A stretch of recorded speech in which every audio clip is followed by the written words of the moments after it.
आज 14 है ना।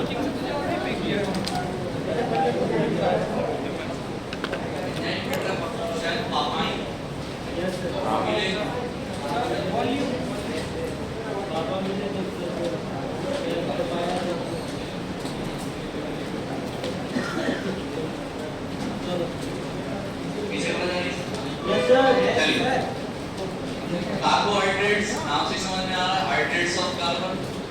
शुरुआत में इनका फॉर्मूला कुछ इस तरीके से होता है कि भैया जितने कार्बन होंगे उतने ही क्या होने चाहिए, ऑक्सीजन, और इन दोनों का जस्ट डबल क्या होना चाहिए, हाइड्रोजन।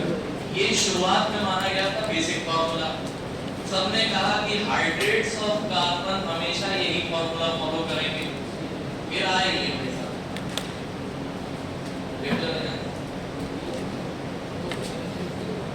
क्या है, एसिटिक एसिड। अगर ये एसिटिक एसिड है तो इसका अगर हम एम्पिरिकल फार्मूला निकालें तो जितने कार्बन उसमें ऑक्सीजन, और जस्ट डबल क्या हो गए आपके हाइड्रोजन। अगर ये एसिटिक एसिड है तो क्या ये कार्बोहाइड्रेट श्रेणी में है? वहां से क्योंकि एसिटिक एसिड एक एक्सेप्शन निकल के आया था, तब कार्बोहाइड्रेट्स की डेफिनेशन चेंज हुई और न्यू डेफिनेशन ऑफ कार्बोहाइड्रेट्स क्या निकल के आई। ये खूब सारे पॉली मतलब बहुत सारे हो जाते हैं, पॉली मतलब खूब सारे hydroxy group containing, poly hydroxy group containing या तो एल्डिहाइड्स होंगे या फिर आपके क्या होते हैं बच्चे, ये हो गई आपकी न्यू डेफिनेशन ऑफ कार्बोहाइड्रेट। उतना ही बता रहा हूँ जितना आपके हिसाब से जरूरी है, बायोकेमिस्ट्री में अपने को बहुत मदद करनी है।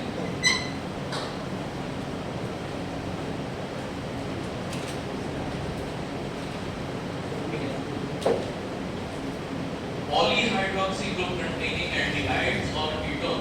अब इसमें बहुत सारे एग्जांपल्स आते हैं, जैसे आप लोगों ने सुना होगा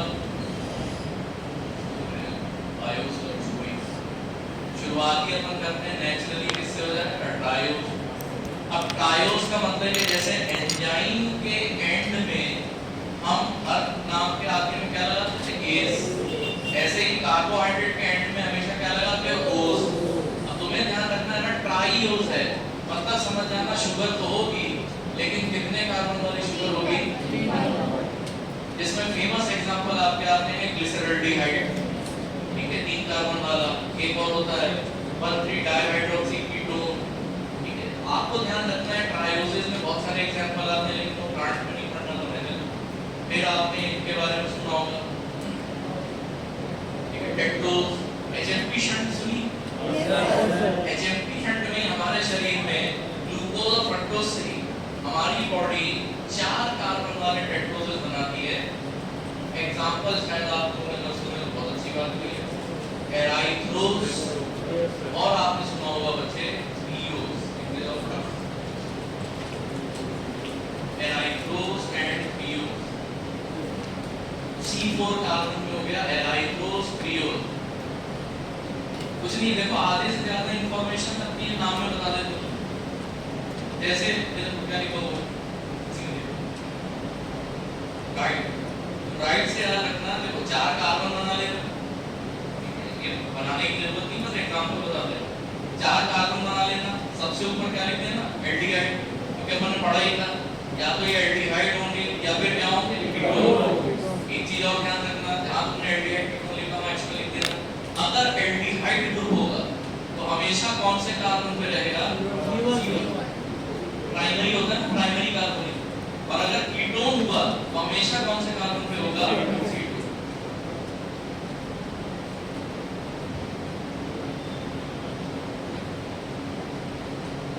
बढ़े आगे बेटा, अगर एल्डिहाइड है मेन फंक्शनल ग्रुप तो ऐसी शुगर को हम एल्डिहाइड शुगर बोलेंगे तो नाम क्या हो जाएगा, एल्डोज।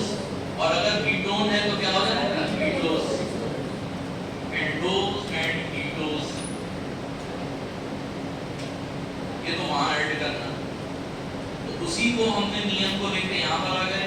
पहले आपने पढ़ा टेट्रा हेटेरो तो चार कार्बन में C1 पे तुमने क्या लगा दिया एल्डिहाइड।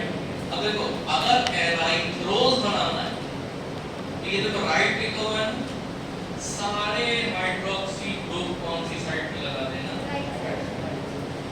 बस, और वहां के अपने हाइड्रोजन रखते रहना, ये बन गया तुम्हारा एराइथ्रोज। क्लियर हुई बात? थोड़ा सा इसमें चेंज कर देना, ध्यान रखना C2 में चेंज कर दोगे, इसको उठा के यहाँ कर देना, ये बन जाएगा CO। तो इनमें आधे से ज्यादा चीजें तुमको नाम से ही समझ में आ जाएंगी।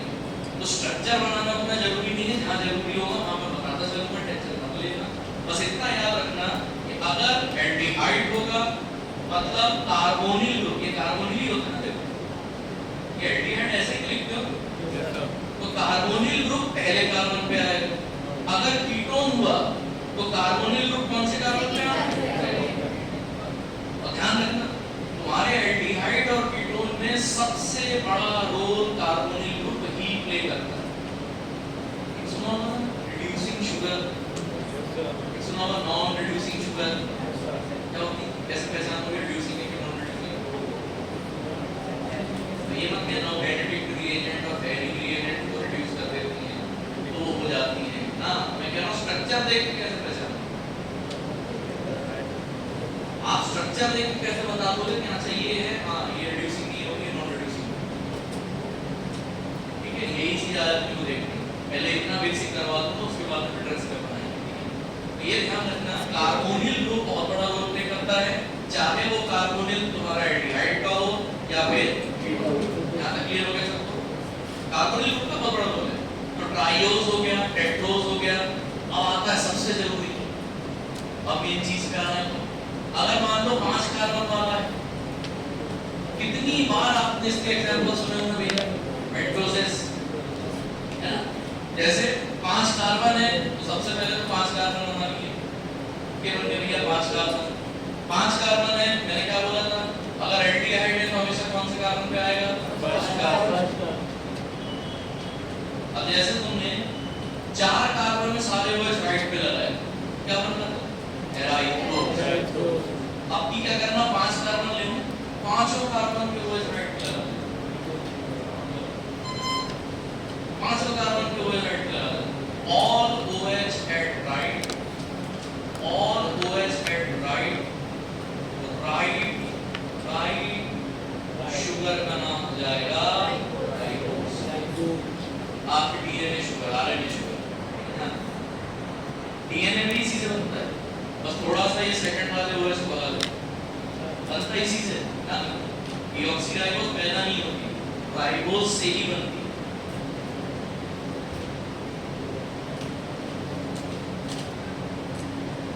अब अगर तुमने राइबोस याद कर लिया तो कुछ नहीं करना है, बस तुमको एपीमराइजेशन कर देना, एपीमराइजेशन करोगे और पेंटोसिस निकल के आ जाएंगे। अच्छा एपीमराइजेशन होता क्या है? एपीमर्स, जैसे तुम आज तक क्या पढ़ते थे, आइसोमर्स, आइसोमर्स तो सुना हुआ सब, आइसोमर के भी कई सब टाइप्स होते हैं, उनमें एक सब टाइप आता है जिसको हम बुलाते हैं एपीमर। एपीमर का मतलब होता है पोजीशन आइसोमर, ये भी पोजीशन आइसोमर, एपीमर्स ये भी पोजीशन आइसोमर्स कहलाते हैं। और इनको चेक कैसे किया जाता है, मैं एग्जांपल्स बताता हूँ, ऐसे याद रखना, जब सारे OH राइट साइड में थे तो आपने इसको क्या बोला, हाइड्रोजन रखते रहना अपने हिसाब से, वो सब नहीं थोड़ा सा हर चीज सेम रखो, ऊपर रख दो CHO, देखते जाओ। अगर आपने ये थर्ड कार्बन का OH पलट दिया और बाकी सारे OH तुमने कहाँ रखे, राइट साइड,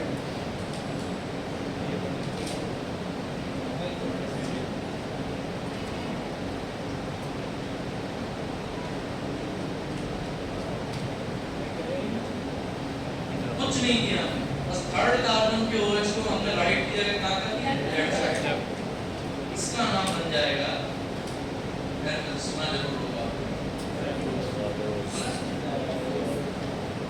डाइडोल।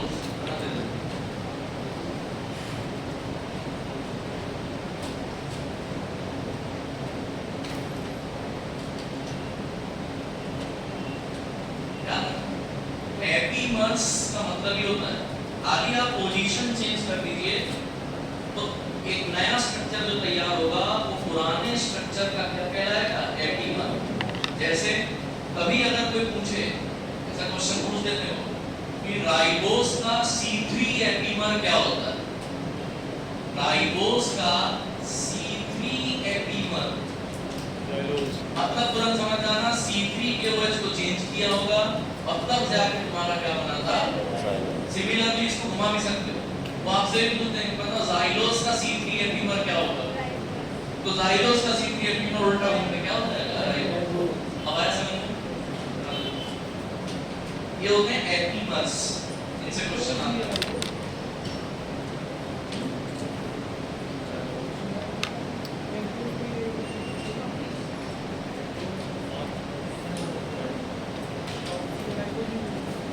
राइबोस में सारे OH राइट साइड, आपने थर्ड के OH को घुमा कर इधर साइड पलट दिया, लेफ्ट साइड, दोनों का स्ट्रक्चर अब सेम नहीं रहा। बेटा ये था राइबोस, ये क्या हो गया जाइलोस। तो जब हम स्ट्रक्चर में पोजीशन चेंज करते हैं तब जो नया स्ट्रक्चर बना ये पुराने स्ट्रक्चर का क्या हो जाएगा, एपीमर। यानी राइबोस और जाइलोस एक दूसरे के एपीमर। अब क्लियर हुआ। सिमिलरली अगर मान के चलो ये तुमने बनाया 5 कार्बन, यहाँ 3 लोग से तीनों इंपॉर्टेंट सारे OH राइट साइड रखना, सारे OH राइट साइड रखना, बस सेकंड कार्बन का जो OH होगा 1 3 5 सेकंड कार्बन के OH को पलट दो। राइबोस के ही सेकंड कार्बन को पलटना, थर्ड को मत पलटना, ये बन जाएगा बता सकते हो 5 कार्बन वाली शुगर।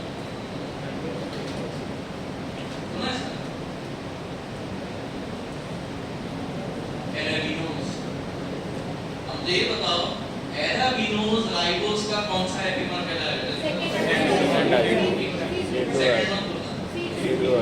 इसको बुलाया C2 एपीमर।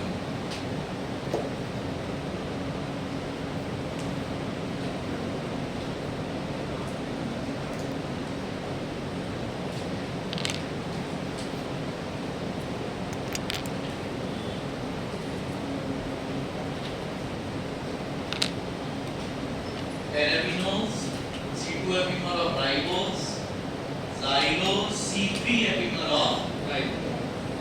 ये epimer से क्वेश्चन आ गया, कॉमन सेंस लगाना बताना, यहाँ तक तो बहुत गेट सर। ये जितने भी तुमने शुगर अभी देखी, जल्दी बताना ये एल्डोजेस होंगी या कीटोजेस? एल्डोजेस। इसके मेन फंक्शनल ग्रुप कौन सा दिखाई दे रहा है? अब अगर मैं तुमसे कहूं कि इनका कीटोज बनाना है तो ये बताओ इस बार double bond O carbonyl group कौन से कार्बन पे लगेगा, सेकंड कार्बन। मान लो अगर तुमने राइबोस का, मान लो तुमने राइबोस का कीटोज शुगर बनाई, मतलब आइसोमराइजेशन कर दिया, क्या करना, यहां पर चल रहा था एपीमराइजेशन, लेफ्ट टू राइट क्या चल रहा था, एपीमराइजेशन। ऊपर हम अगर जाएंगे तो क्या चलेगा, आइसोमराइजेशन, मतलब एल्डिहाइड से तुम्हें कीटोन बनाना है। राइबोस नाम का हर चीज सेम रखना, बस ऊपर के कार्बन पे OH लगा देना और नीचे के कार्बन को क्या करना है, डबल बॉन्ड बनाना मत, जैसे देख के बता देना। देखो जैसे यहाँ पर था CHO तो इसका हो जाएगा क्या, रिडक्शन, मतलब ये CHO से बन जाएगा CH2OH। और अगर यहाँ पर आओगे तो इधर से हाइड्रोजन हटा देना, इसकी वैलेंसी 3 हुई, ये दोनों आपस में मिलकर क्या बना लेंगे, डबल बॉन्ड। तो अगर ये था पहले राइबोस, अब ये कीटोस बन गया ना, इसका नाम हो जाएगा आइसोमराइजेशन के बाद राइब्यूलोज।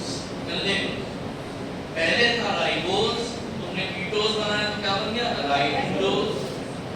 अगर जाइलोस होगा सेम चीज यहाँ करना, पहले हो जाएगा CH2OH, यहाँ से हाइड्रोजन हटाना, ये क्या बन जाएगा, डबल बॉन्ड हो। इसका नाम बन जाएगा ज़ाइल्यूलोज। मतलब इधर भी आइसोमराइजेशन। अब जल्दी बताओ यहाँ पर क्या होगा, एराबिनोज से क्या बन जाएगा,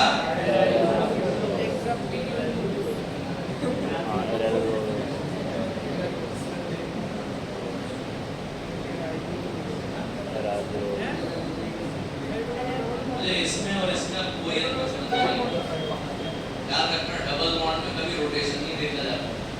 तो चाहे तुम एराबिनोज का अगर आइसोमराइजेशन करते भी हो तो भी ध्यान रखना बनना क्या है, राइबोलोज। इसलिए कहा था कॉमन सेंस लगा के आंसर दे।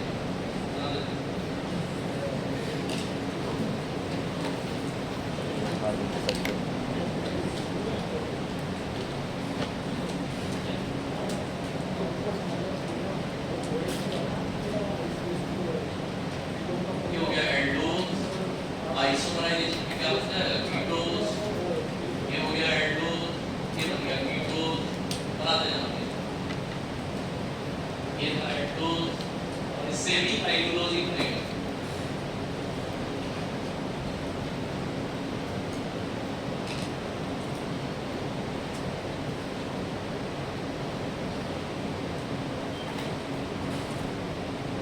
ये दोनों सेम होगा। जो नया बनाओ, एल्डोज शुगर अलग से बनाना, कीटोज अलग से बनाना, उसी को क्या करना।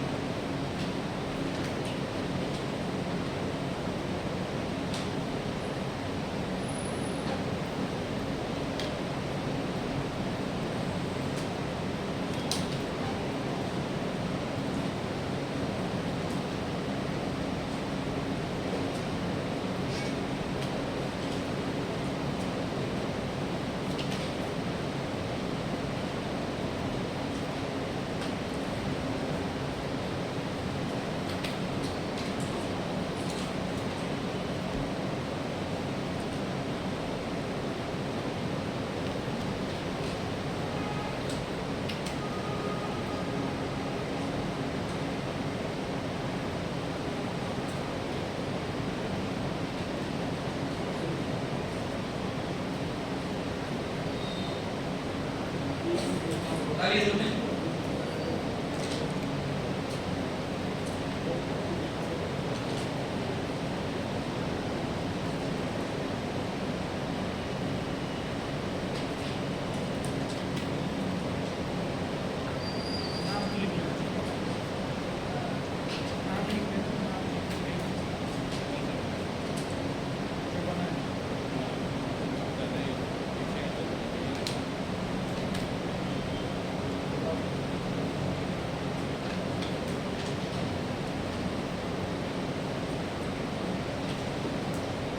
पढ़े हैं? अब इसमें ना ध्यान से देखो, तो जितनी भी तुमने शुगर पढ़ी, चाहे तुमने एराबिनोज, राइबोज, जाइलोज या उनका राइबोलोज, जाइलोज पढ़ा, सभी में तुम देखोगे या तो पहले कार्बन पे डबल बॉन्ड हो फ्री था या फिर दूसरे का, लेकिन डबल बॉन्ड हो पूरी तरीके से फ्री था। ये चीज फोकस में जरूर रखना। यही चीज तुम्हें आगे मदद करेगी रिड्यूसिंग और नॉन रिड्यूसिंग के कॉन्सेप्ट को समझने के लिए। केन शुगर क्या होती है? केन शुगर क्या होता है? केन शुगर किसको बोलते हैं?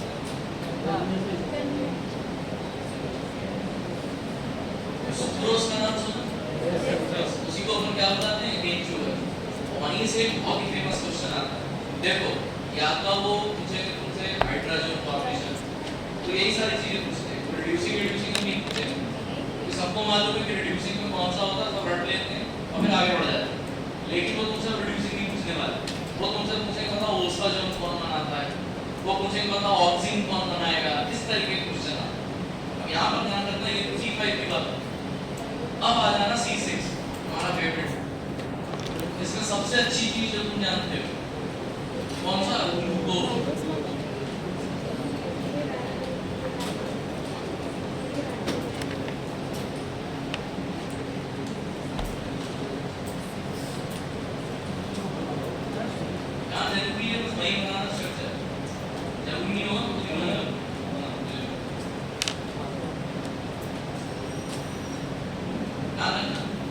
ग्लूकोज के मॉलिक्यूल में सारे OH राइट साइड में नहीं होंगे।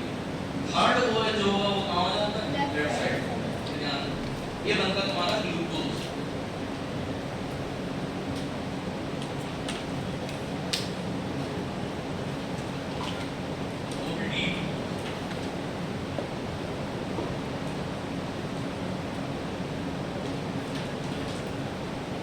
अब एपीमर तो समझ जाओगे ना, डायरेक्ट के लिखवा दो कि C2 एपीमर मतलब समझ जाना सेकंड लो में चेंज होगा, C3 एपीमर मतलब OH में चेंज करना। तो ओरिजिनल ये चीज है ग्लूकोज, ओरिजिनल उस ओरिजिनल ग्लूकोज में तुमको कार्बन में चेंज करना। अब ऐसे याद रखना ग्लूकोज के टोटल 3 एपीमर होंगे, सबसे famous total 3 epimer of glucose. सबसे पहले आता है C2 एपीमर, फिर आता है C3 एपीमर और फिर बना लेना C4 एपीमर। ठीक है ना, तो इतना तो आइडिया हो जाएगा। एपीमर लिख रहा हूँ और जो कार्बन लिख रहा हूँ बस उसी के OH को तुमको ग्लूकोज से चेंज कर देना, पलट देना, सारे मत पलटना। C2 epimer, C3 epimer, C4 epimer.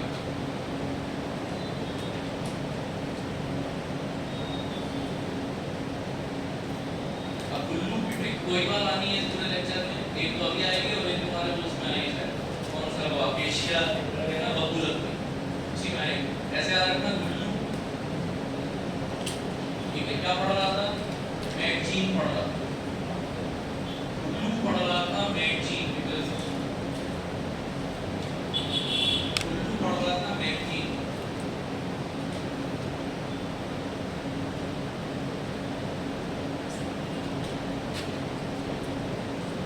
पढ़ रहा था मैगजीन।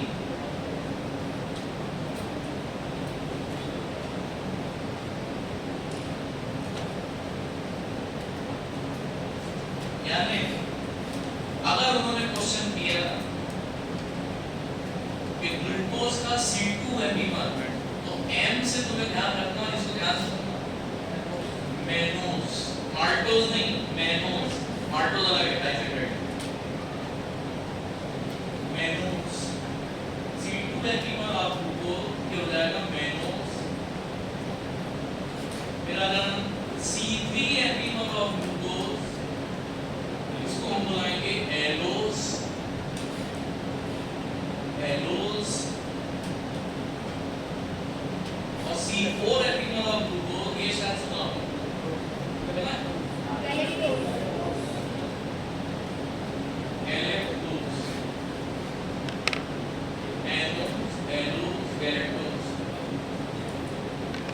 इनमें से कौन सा शुगर सारे हुए राइट साइड में? C3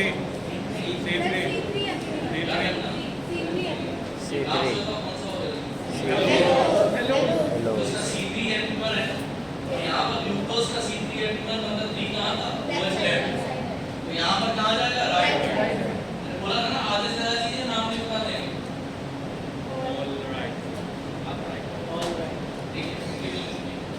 सारे हो गए राइट साइड। और भी बहुत होते हैं, आइडोज, टेरोज, ग्लूकोज, जैसे अभी ग्लूकोज पढ़ते हो ऐसे बहुत सारे होते हैं, लेकिन तो तुम्हारे काम के नहीं है। जितने काम के फेमस हैं उन पे क्वेश्चन आएगा, वो बिल्कुल बता दो। ये तो होगी मोनोसैकेराइड की बात। अब हेडिंग डाल लेना डाइसैकेराइड्स। ये जितने अभी तुमने पढ़े थे C2, C3, C4, C5, C6, याद रखना C7 भी होगा, ठीक है, लेकिन तुम प्लांट से नहीं पाया जाता। इवन तुम्हारा उसमें बनेगा HMP शर्ट में बनता है, वो भी एक बार, हालांकि उसका कोई यूज नहीं है। सेडो हेप्टोज कहीं साइड में लिखे, हेप्टोज सेडो हेप्टोज।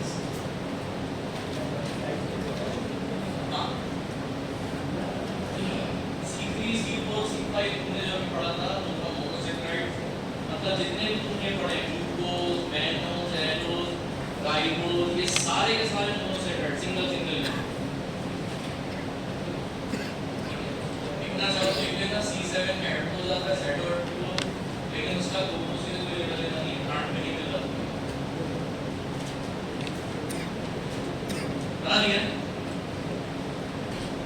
अब डाइसैकेराइड में तुम्हें ध्यान रखना है, बहुत सारे डाइसैकेराइड्स बनते हैं, ठीक है, देखते यहाँ है, कोई लिमिट नहीं है उनकी।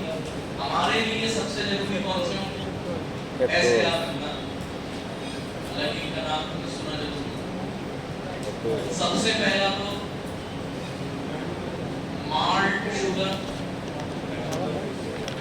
Malt sugar also known as maltose, ठीक है, ये हो गया सबसे पहला डाइसैकेराइड मोस्ट टाइम पे। माल्ट शुगर नाम हो जाएगा माल्टोज।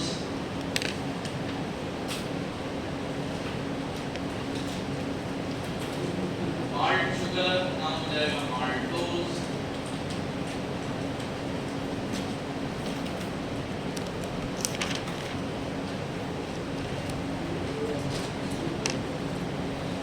केन शुगर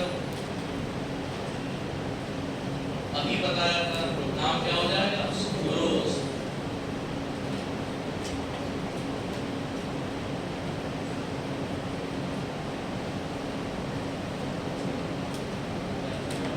सबसे लास्ट में लिख लेना, ये भी सुनो,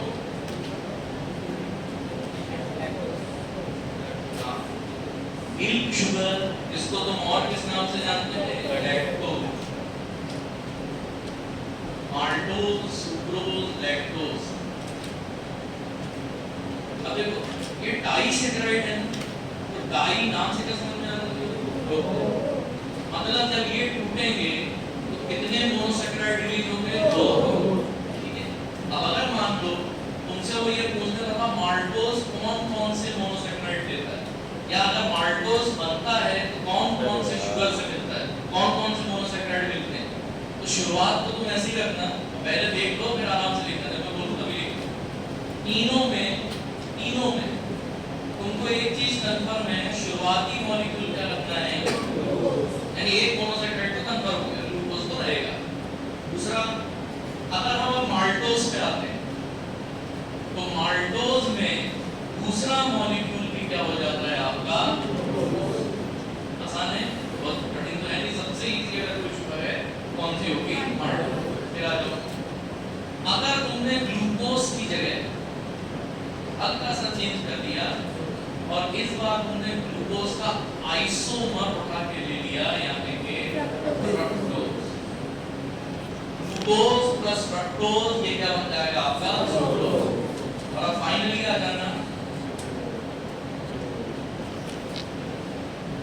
देखो क्या लिखा हुआ है,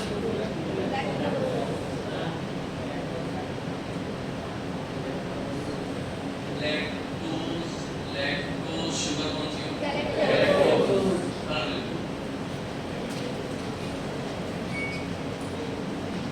सुक्रोज जरूरी है, ध्यान, हनी में काम आ जाएगा।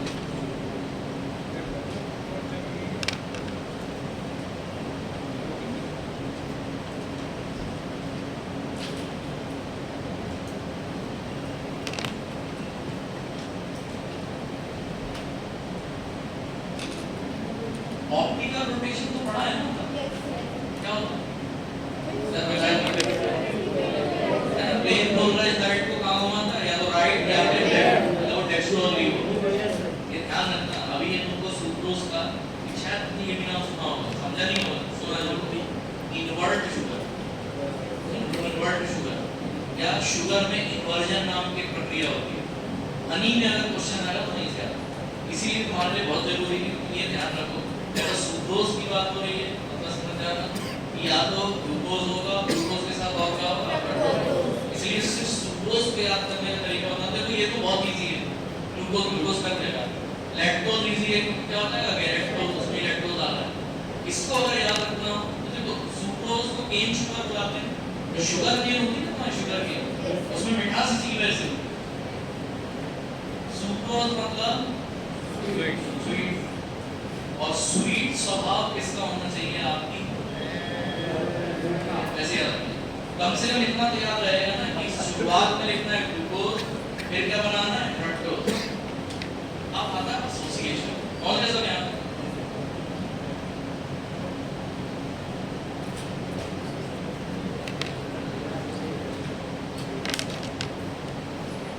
अब आता है एसोसिएशन। ग्लूकोज और ग्लूकोज जब आपस में जुड़ते हैं तो ग्लूकोज का फर्स्ट कार्बन दूसरे ग्लूकोज के कौन से कार्बन से जुड़ता है?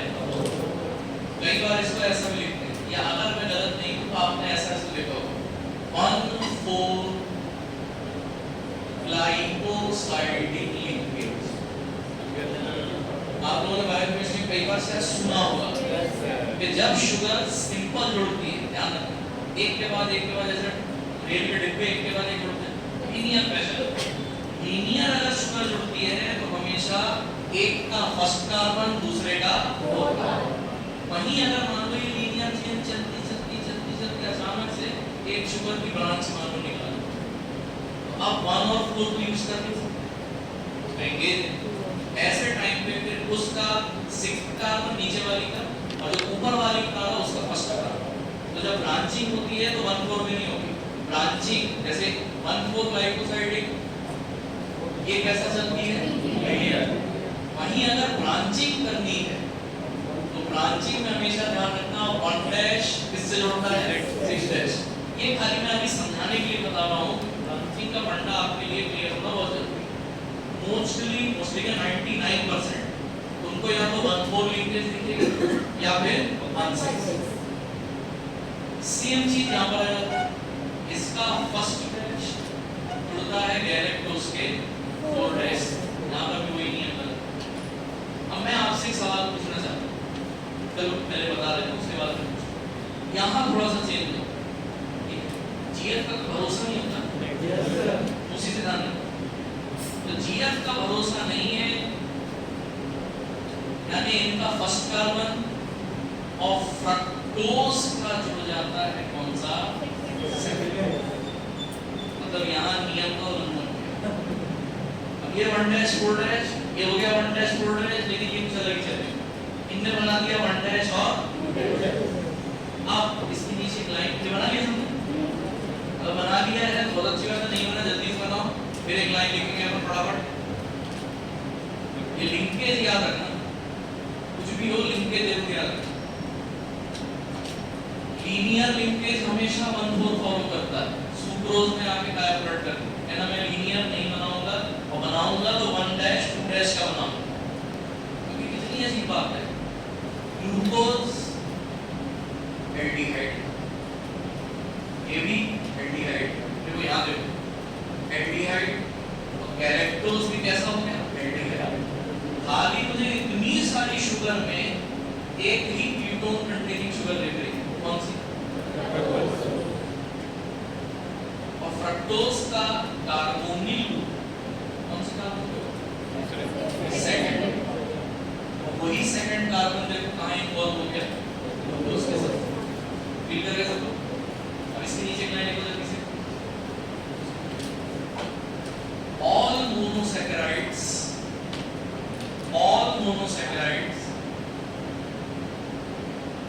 monosaccharides are reducing sugars. All monosaccharides are reducing sugar due to free carbonyl group. Due to free carbonyl group. Due to free carbonyl group. इसके नीचे क्या लिखना? All disaccharides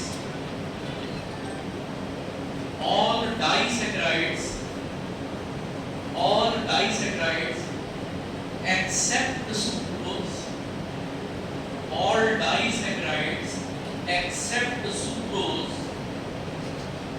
यानी सुक्रोज को छोड़ के all disaccharides except sucrose are reducing sugar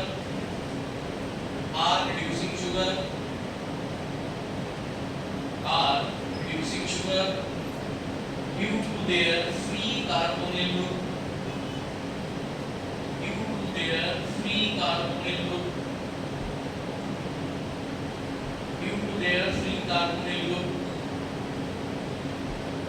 और सबसे लास्ट लाइन अलग से देखना, all polysaccharides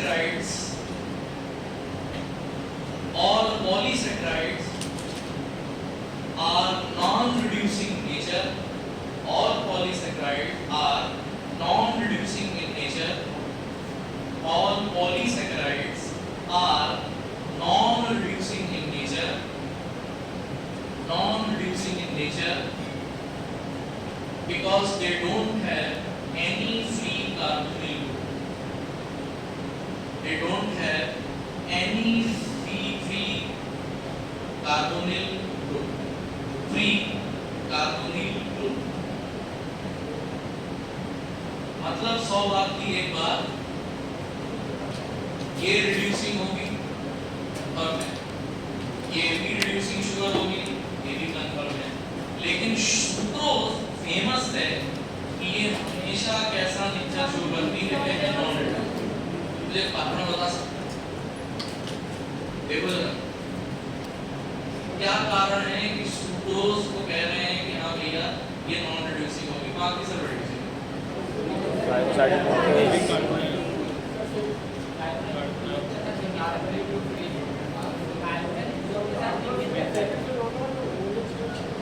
जैसे हमने पढ़ा था कि ग्लूकोज है और यार इस ग्लूकोज का पहला कार्बन लग गया, मतलब इस पहले कार्बन के कार्बोनिल ग्रुप था ना, तो इसको तो तुम फ्री बोलोगे। लेकिन अगर हम इस ग्लूकोज को देखें तो यहाँ का तो फोर्थ कार्बन लग रहा है, मतलब मैं कह सकता हूँ कि इस ग्लूकोज का कार्बोनिल ग्रुप यानी C1 पे कैसा होगा, C1 पे इन्वॉल्व नहीं होगा। यहाँ पर आ जाओ, इनमें फ्री नहीं है। फ्रक्टोज बेचारा इसका तो खुद ही सेकंड में था, वो भी निपट गया। मतलब क्या इन दोनों में से किसी के भी पास फ्री कार्बोनिल ग्रुप दिख रहा है? नहीं। इनके पास फर्स्ट पे था, खर्च हो गया। इनके पास सेकंड पे था, वो भी खर्च हो गया। इधर आ जाओ, इनके पास भी आप कह सकते हो कि कार्बोनिल ग्रुप जो फर्स्ट वाला था वो कैसा है, फ्री है। ये बहुत बड़ा रीजन होता है कि अगर तुम स्ट्रक्चर देख लो, स्ट्रक्चर देख के बता दोगे कि सामने वाला रिड्यूसिंग होगा या फिर नॉन रिड्यूसिंग। रिड्यूसिंग होने के लिए एक शर्त, कौन सी शर्त? कोई सा भी एक कार्बोनिल ग्रुप हमेशा कैसा होना चाहिए, नीचे यहाँ लिख लो। For a sugar to be reducing in nature, for a sugar to be reducing in nature, it must have free carbonyl group। ऐसे लिखो, ऐसे लिखो, it must have at least one free carbonyl group। It must have at least one free carbonyl group। कितनी ही लंबी sugar क्यों ना हो, अगर एक फ्री कार्बोनिल ग्रुप प्रेजेंट है, मतलब आप मान के चलिए वो नॉन रिड्यूसिंग नहीं होगी, वो रिड्यूसिंग करेगी, वो करेगी, शो करेगी। अब अगर वो रिड्यूसिंग है, सबसे पहले बच्चे क्या करते हैं कि बेनेडिक्ट ऑफ हेलिंग और ये सब आप पढ़ लेते हो, एक वो भी एक और भी है टॉलरेंस ग्रेडिएंट, सुना होगा? अरे वो सिल्वर मिरर टेस्ट आपने पढ़ा होगा। ये सारे आपको सिखा दिया जाता है कि जो शुगर इन टेस्ट को पास कर लेती है वो रिड्यूसिंग होती है। नहीं, वो रिड्यूसिंग है इस वजह से ऐसे टेस्ट करती है। और खाली 3 टेस्ट नहीं होते, और भी बहुत सारी रिएक्शन होती हैं जो कि सिर्फ रिड्यूसिंग शुगर नहीं, और सुक्रोज जैसी नॉन रिड्यूसिंग शुगर उन रिएक्शन में पार्टिसिपेट तब भी नहीं करती। यहाँ तक क्लियर हो गया सबको? अब उसके नीचे मैं यहाँ मिटा के लिख रहा हूँ, आपको अलग से लिखना। Amongst all monosaccharides, जैसे तुमने एक करके लाइन लिखी वैसे लिखो। All monosaccharides form osazones। बता रहा हूँ, पहले बता रहा हूँ। All monosaccharides form osazones। ये ओसाजोन क्रिस्टल्स होते हैं, सिर्फ रिड्यूसिंग शुगर होना ध्यान रखना। All monosaccharides form osazone crystals। All monosaccharides form osazone crystals due to their reducing nature। Due to their reducing nature।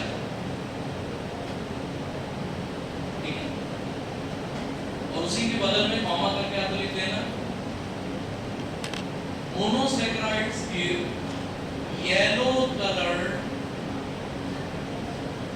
Needle shaped ओसाजोन्स। किसी को उठा ले, कोई भी मोनोसैकेराइड उठा ले, शेप्ड ओसाजोन्स, ये क्वेश्चन आता ही है, मान के चलो all monosaccharides give osazone crystals, और मोनोसैकेराइड अगर ओसाजोन क्रिस्टल बनाते हैं तो उनका कलर कैसा होता है, येलो, और शेप कैसा होता है, नीडल शेप।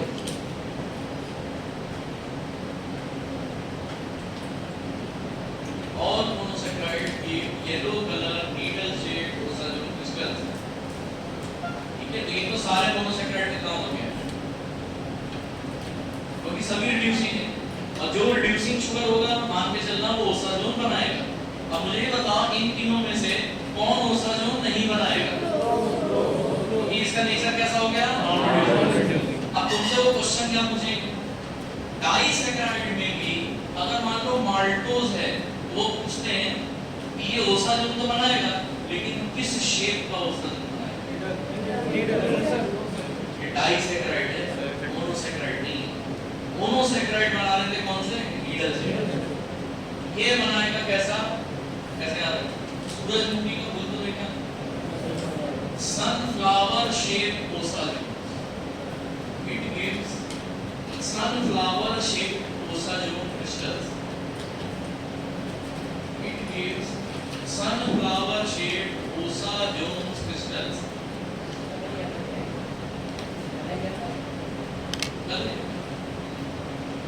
सभी में कलर येलो है, बनेंगे तो आप कैसे रखोगे, मालती अपने बालों में क्या लगाना पसंद करती थी, सनफ्लावर।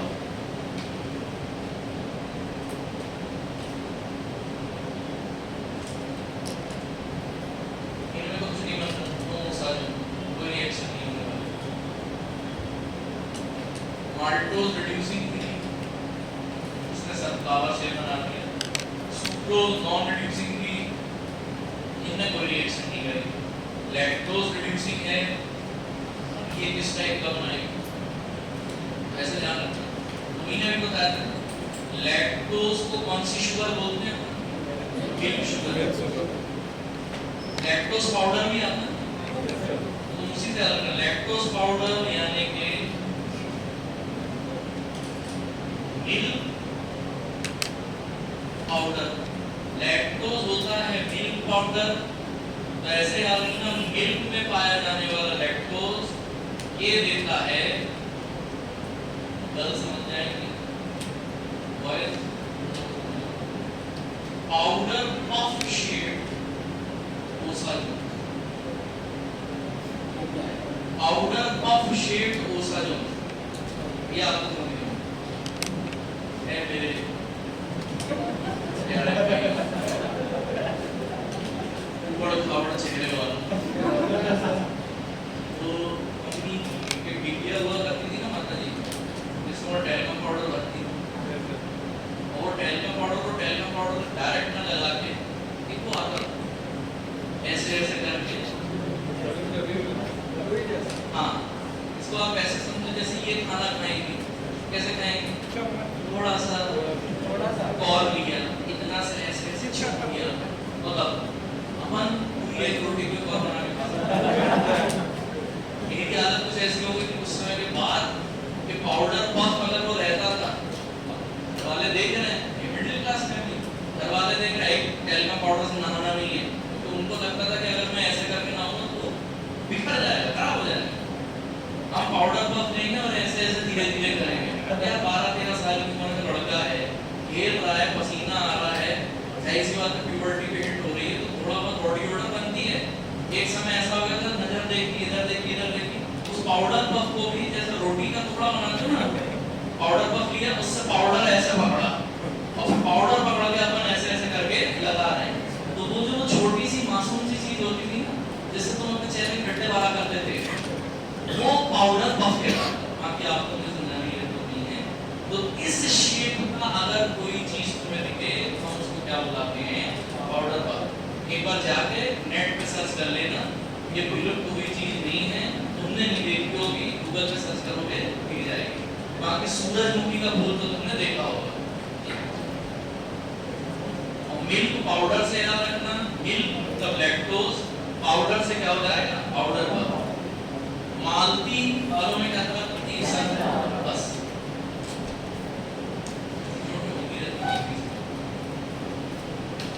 अच्छा हाँ एक यहाँ पर लिख रहे चलो चलो हनी में। अब ये बताओ पॉलीसेकेराइड ओसाजोन्स बनाएंगे क्यों? क्योंकि सारे पॉलीसेकेराइड्स कैसे होते हैं, अब डायरेक्ट आ जाओ ड्रग्स। सबसे पहली ड्रग निकलेगा, चलो हनी से स्टार्ट।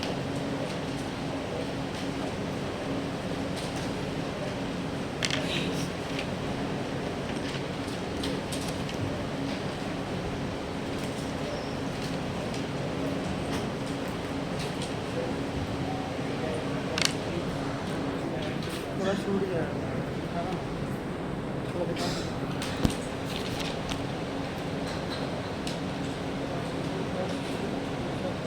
सबको पता है भाई स्टमक का कंटेंट HCl इसके स्टमक का कंटेंट हनी बीज। अब भैया हनी बीज की अगर बात चल रही है मतलब समझ जाना, हालांकि ये चीज मैंने आपको उस समय पढ़ा दी थी जब शायद मैंने क्या पढ़ा था आपको, पीसवेक्स। सेम चीज यहाँ है कि जीनस इनका कैसा हो जाता है बेटा, एपिस। तीन आपको सोर्सेस याद रखने हैं, एपिस एलिफेरा, एपिस क्या हो जाएगा डोर्साटा, और आर्की वैरायटी यानी कि यूटिका बिलोंगिंग टू फैमिली एपिका। बीटैक्स अगर हो गई है तो यहाँ कोई दिक्कत नहीं है, केमिकल कॉन्स्टिट्यूएंट ये वे रहती है।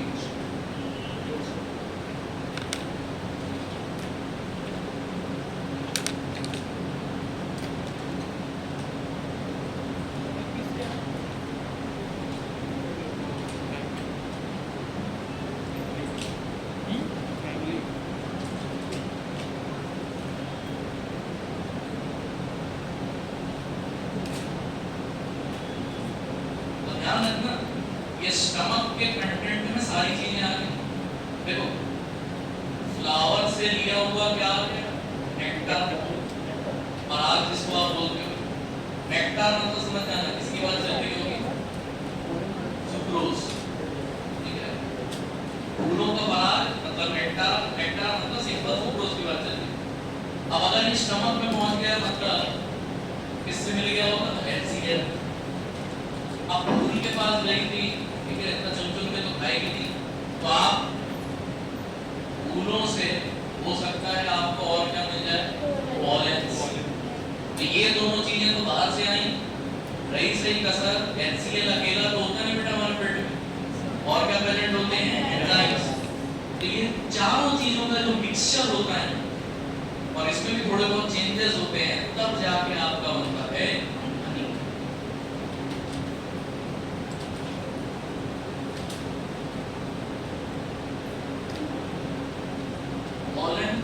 पॉलन ग्रेन्स जो होते हैं, फिर नेक्टर, फिर HCl, तो फिर हो गया आपका एंजाइम्स।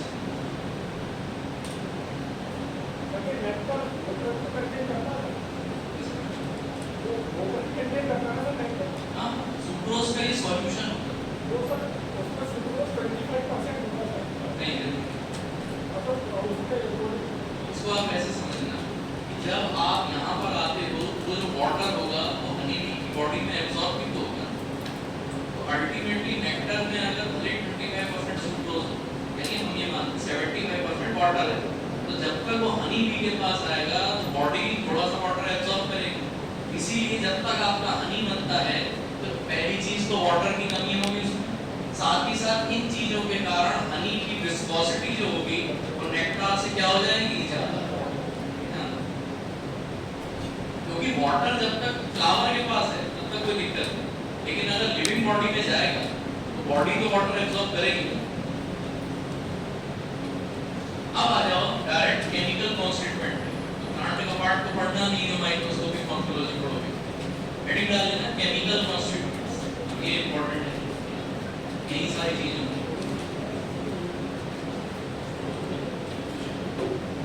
मेन फोकस आपको किस पे रखना है, सारा अकेले ही करो।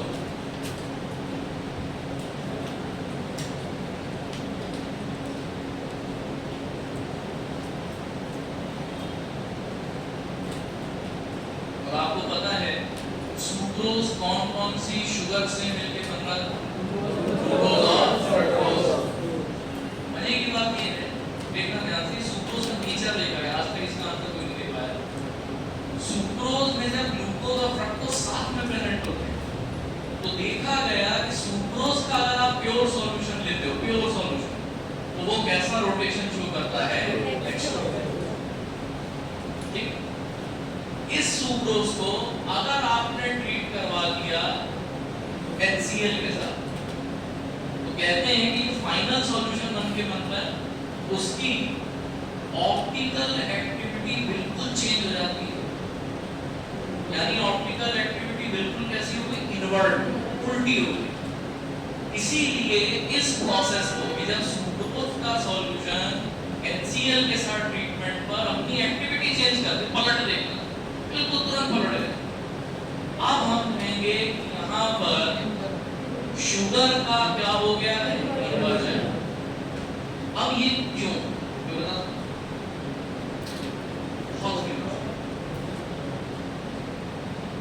और क्योंकि यहाँ पर इन्वर्जन होता है इसलिए कई बार सुक्रोज को, जैसे नीतीश को पलटू बुलाते हैं ना, ऐसे ही सुक्रोज को बुलाया जाता है कौन सी शुगर? इन्वर्जन। भले ही तो डेक्स्ट्रो रोटेशन शो कर रही है लेकिन तेरा कोई भरोसा नहीं है, तू कभी भी DNS के पास जा सकती है। कहने का मतलब आज तुम डेक्स्ट्रो रोटेटरी हो, हल्का सा तुम्हें मौका मिला, तुम किसमें कन्वर्ट हो जाओगी? इस वजह से सुक्रोज को केंद्र शुगर तो बुलाते हैं और इसको क्या बुलाया जाता है? Invert sugar. लेकिन ये वाली जो सुक्रोज है ये नेचुरल है। ये वाली जो सुक्रोज होती है ये नेचुरल इन्वर्ट शुगर होती है, नेचुरल, क्योंकि दोनों से मिल रही है। ऐसा क्या गड़बड़ हो गई भाई, अच्छी खासी डेक्स्ट्रो शुगर अचानक से लीवर रोटेशन शो करने लगी। अब जरा ध्यान से, इन्वर्जन में एक्चुअली ये दोनों शुगर्स का क्या हो जाता है? ब्रेकअप। मतलब ग्लूकोज अलग हो जाएगी और फ्रक्टोज। ठीक है सर, आपने कहा ग्लूकोज अलग हो गई, ये लिख दिया हमने, ग्लूकोज, फ्रक्टोज अलग हो गई, फ्रक्टोज अलग। अब ये दोनों प्रेजेंट हैं एक ही सॉल्यूशन और इनको इंडिविजुअली चेक किया गया। जब इंडिविजुअली चेक किया गया तो ग्लूकोज ये शो कर रही थी कौन सा रोटेशन? जब ग्लूकोज का अलग सॉल्यूशन देखा गया, इसमें नहीं, अलग सॉल्यूशन ग्लूकोज का देखा तो उन्होंने कहा भाई साहब मैं तो डेक्स्ट्रो हूं। फ्रक्टोज को देखा गया तो उन्होंने क्या बोला? मैं क्या हूं? लीवो। अब समस्या ये आ रही है कि डेक्स्ट्रोज भी है, लीवो भी है, दोनों साथ में, फिर भी एक्टिविटी कौन सी आ रही है? तब उन्होंने और ड्वेलिंग करी। अब उन्होंने निकाला स्पेसिफिक रोटेशन। खाली ऑप्टिकल एक्टिविटी चेक नहीं करी, अब निकाला स्पेसिफिक रोटेशन। बेटा स्पेसिफिक रोटेशन को अगर मैं गलत नहीं हूं तो इस तरीके से रिप्रेजेंट किया जाता था और ये बताता है डिग्रीज ऑफ रोटेशन। ये बताता था डिग्रीज ऑफ रोटेशन कि अगर डेक्स्ट्रो रोटेटरी हो रहा है तो कितना होगा, लीवो रोटेटरी हो रहा है तो कितना होगा। जैसे सपोज डेक्स्ट्रो रोटेटरी तो अपन डेक्स्ट्रो के आगे देखो क्या लगा, तो उसका रीजन ये था। डेक्स्ट्रो के आगे प्लस लगाने का सबसे बड़ा रीजन था स्पेसिफिक रोटेशन। लीवो के आगे माइनस, डेक्स्ट्रो के आगे प्लस लगाने का सबसे बड़ा रीजन था स्पेसिफिक रोटेशन। क्योंकि अगर डेक्स्ट्रो घूम रही है लाइट, डेक्स्ट्रो घूम रही है मतलब ऐसे जाने के बराबर राइट साइड जा रही है, कौन सा होगा? क्लॉकवाइज के एंटी क्लॉकवाइज। तो जो घड़ी की दिशा से चलते हैं तो उनके अंदर हमेशा क्या रहती है? हमेशा ध्यान रखना राइट डायरेक्शन में, यानी डेक्स्ट्रो अगर आप घूम रहे हो तो आप हमेशा क्लॉकवाइज डायरेक्शन में घूमोगे, क्योंकि क्लॉकवाइज है इसलिए हम इसको क्या बुलाते हैं? प्लस। वहीं अगर आपने उल्टा काम किया यानी आप क्लॉकवाइज हो कि एंटी क्लॉकवाइज? Anti clockwise. मतलब घड़ी की दिशा से जो उल्टे भागते हैं उनके अंदर क्या बात है? नेगेटिव। अब उसी से याद रखना, देखा ये क्या कि ग्लूकोज अगर डेक्स्ट्रो रोटेशन शो कर रहा था तो ये बेचारा मैक्सिमम जा रहा था 52 डिग्री और इसको रिप्रेजेंट कैसे करते हैं? ऐसे। तो अगर कभी प्लस 52 डिग्री डायरेक्शन कौन सा होगा? क्लॉकवाइज। क्लॉकवाइज मतलब राइट या लेफ्ट? फिर उन्होंने चेक किया फ्रक्टोज को। फ्रक्टोज भाई साहब कह रहे हैं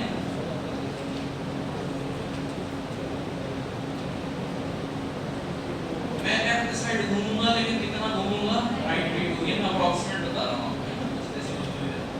तो ये अगर 52 है, ये अगर 92 है, ऐसी बात है। बीजेपी की सीट्स पे तो जानेंगी, भले ही गठबंधन की सरकार है, लेकिन अगर बीजेपी की सीट्स ज्यादा है तो 70% चलेगी किसकी? बीजेपी। यानी ओवरऑल अगर आप देखो तो इसके 52 को अगर आप इसके 92 से हटा भी दो तो भी अल्टीमेटली ओवरऑल आपके पास 40 डिग्री का रोटेशन आ रहा है, लेकिन किस दिशा में आ रहा है? माइनस। क्यों? क्योंकि इनकी मेजॉरिटी ज्यादा है। अब आगे बात समझते हैं। इस वजह से हम कहते हैं कि जब ये कंप्लीट सॉल्यूशन को देखा गया तो ओवरऑल सॉल्यूशन की रोटेशन माइनस में आ रही थी, और माइनस भी कितना आ रही थी? Approximately 40 degree. ये मैं अप्रोक्स बता रहा हूं, ध्यान रखना।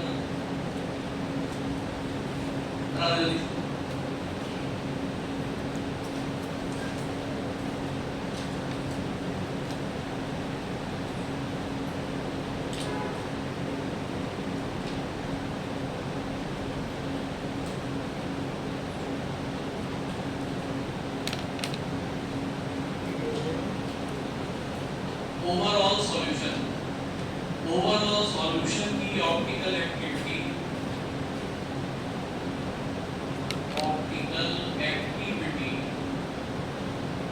ये माइनस में जाएगी, मतलब लीवर रोटेशन।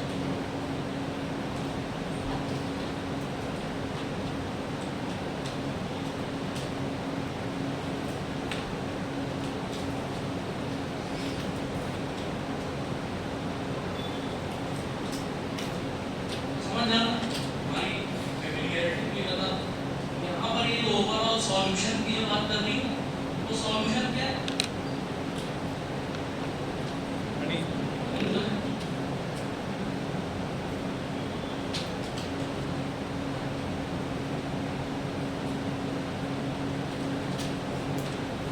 इसमें ये हो गई अल्फा की वैल्यू, स्पेसिफिक रोटेशन। यहाँ स्पेसिफिक रोटेशन ऐसा हो गया, ओवरऑल स्पेसिफिक रोटेशन ये आ गया 40 डिग्री।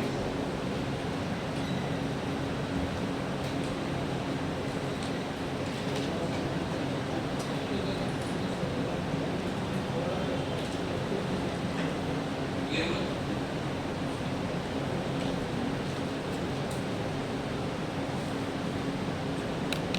कितनी अजीब बात है, जब ये दोनों साथ में बैठे हुए थे बॉन्ड बना के, तो ना फ्रक्टोज की चल रही थी ना ग्लूकोज की चल रही थी।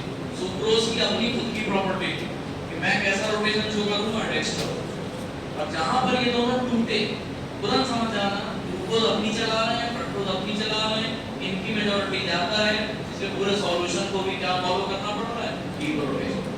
यहां तक क्लियर हो गया सबको? ये तो हो गया भैया हनी का काम। उसी के नीचे मैं लिख देखो हनी को, वो प्योर हनी जो आजकल चलने लगा है, भाई प्योर हनी के डिटेक्शन के लिए कौन कौन से टेस्ट लगते हैं, ठीक है, वो बड़ा फेमस है। हनी को तो ठंड में वो क्रिस्टल अलग हो रही है तो सही नहीं है, या सही है, कहीं भी सही नहीं है, कोई कहेगा सही है। एक और मैंने सुना है, तो हनी को एक प्लेट में ले लो, प्लेट में ड्रॉप गिरा दो हनी की, स्टील प्लेट में, उसमें हल्का सा पानी डाल दो और पानी को हल्का सा ऐसे ऐसे हिलाओ, तो जो हनी की ड्रॉप जितनी कवर होगी उसमें तुमको हनी कोम जैसा स्ट्रक्चर दिखाई देगा।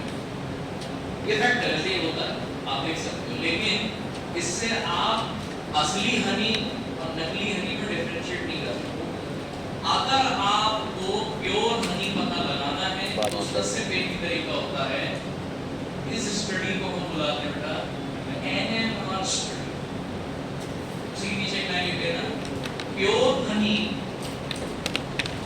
प्योर हनी, प्योर हनी,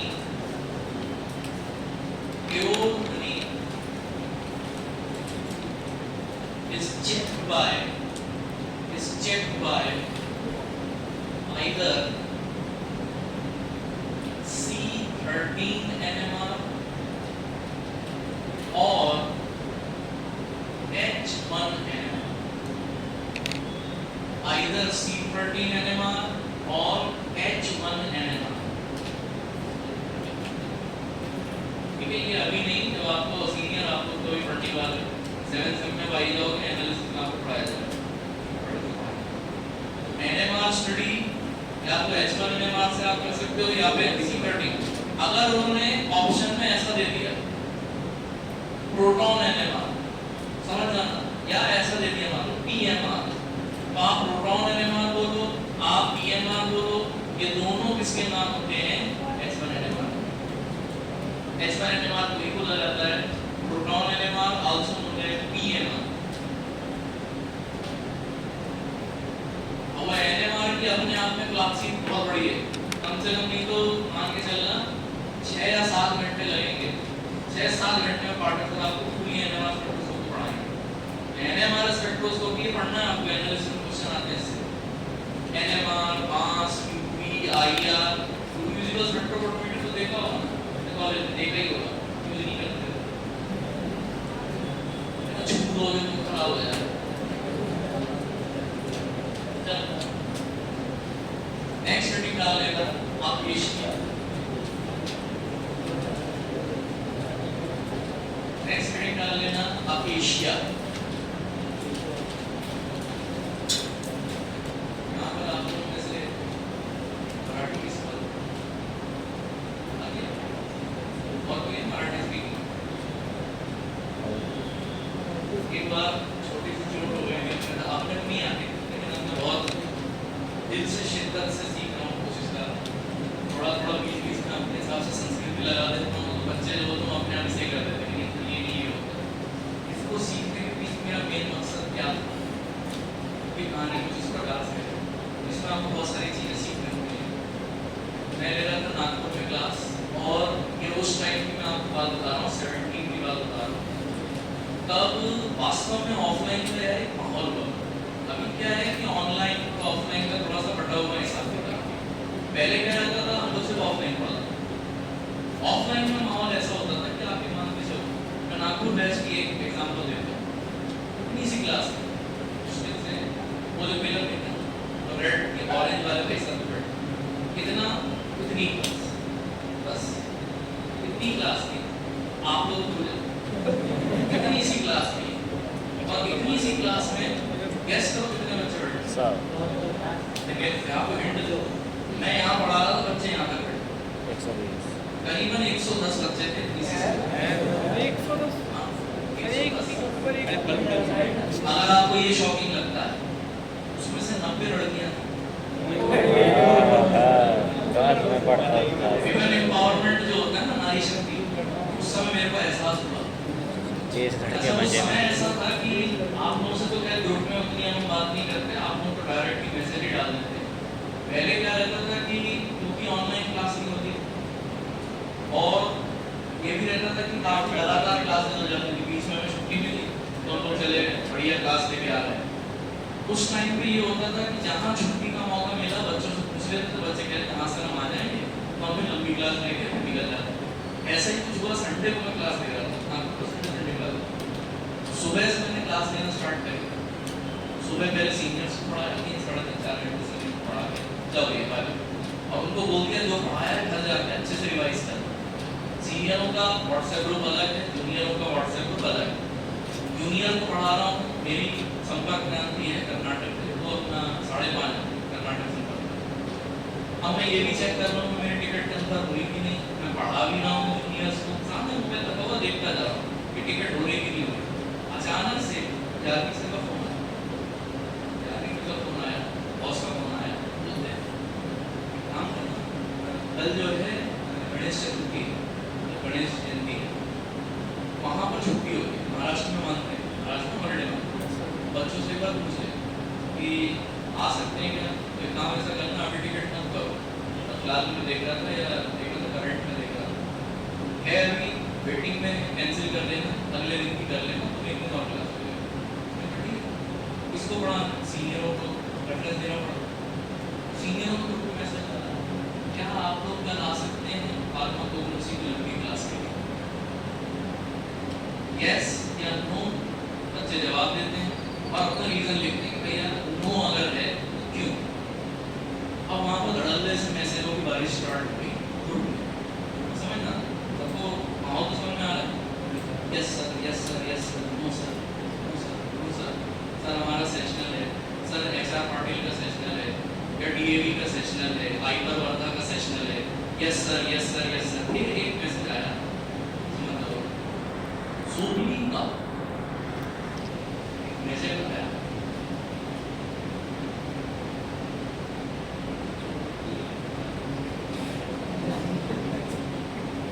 आप लोग कुछ और मत सोचो। मैसेज आया सोबली का। अच्छा, हमने को मराठी आती नहीं है तो मैं भी कुछ देर के लिए वो सोच रहा था जो आप लोग सोच रहे हैं। नहीं ऐसा कि मराठी में भाई को बोल दिया, चढ़ गया 4 घंटे अभी यहाँ भी पढ़ा, 7 घंटे कल भी पढ़ाएंगे तो बोल दिया होगा। अच्छा, मुझे थोड़ा सा विश्वास भी कि नागपुर के बच्चे सीधे बहुत रिस्पेक्ट करते हैं तो मैं इंतजार कर रहा हूँ ये जोबली का होगा, जोबली कोई कॉलेज, ये जोबली का सेशनल है, होता है ना कि सर इस कॉलेज का सेशनल है तो जोबली भी होगा कोई कॉलेज, जोबली कॉलेज ऑफ फार्मेसी, जोबली का सेशनल है तो सेशनल है, आ नहीं रहा है, आ नहीं रहा है। अब समस्या ये हो रही है कि मेरे को डर भी लग रहा है यार, साला पूरे व्हाट्सएप भरे ग्रुप में किसी ने तो सही में माँ बहन मिला लिख दिया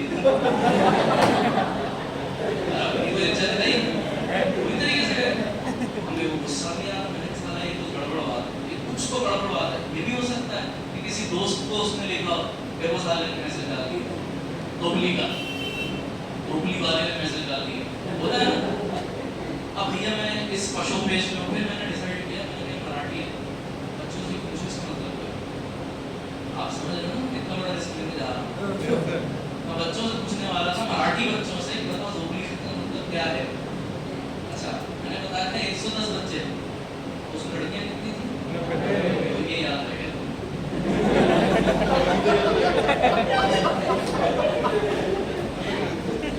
90 लड़कियां बैठी हुई हैं और मेरी धृष्टता देखिए आप।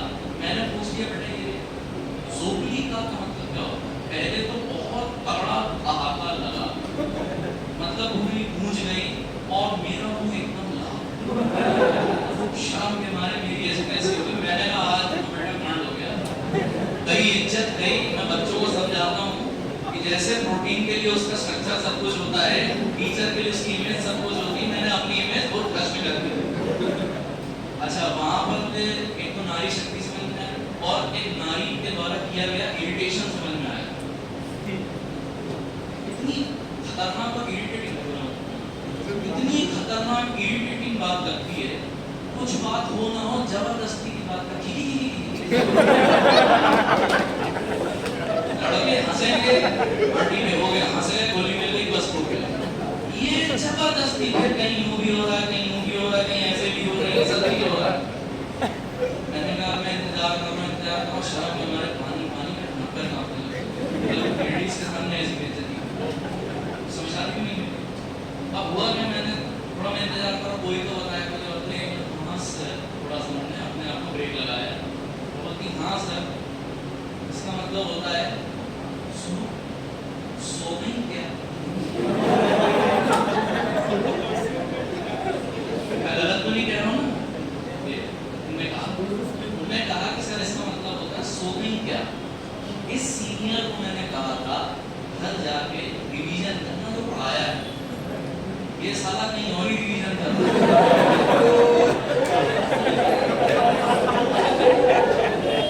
और जहां इसको रिवीजन वाला ये मैसेज भेजना चाहिए था,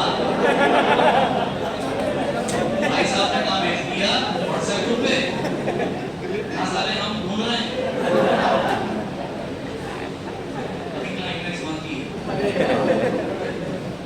इतना सब कांड हुआ, चलो ठीक है, बात हो गई, मैंने चलो सब लोग हमने थोड़ा महसूस किया, वापस ट्रैक्टर लेके आया, अब अचानक से बड़े भाई को फोन आया, यार नहीं सर का फोन आया, अबे ये सोपली कौन सा कॉलेज है?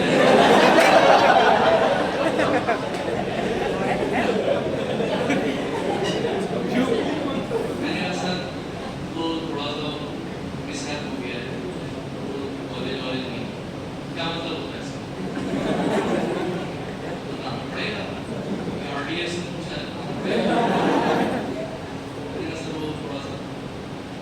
साइड में गया, बच्चों के सामने बात करेंगे सो नहीं कर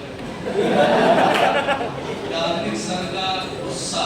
अभी आपको लगता है आदमी का गुस्सा है, आप उनका गुस्सा देखा नहीं है, उनका गुस्सा सामने आसमान व्हाट्सएप ग्रुप में ऐसी बातें लिखने की हिम्मत कर पानी का मेरा नहीं सर उसमें डिलीट का ऑप्शन आ गया तो सर उसने डिलीट कर दिया।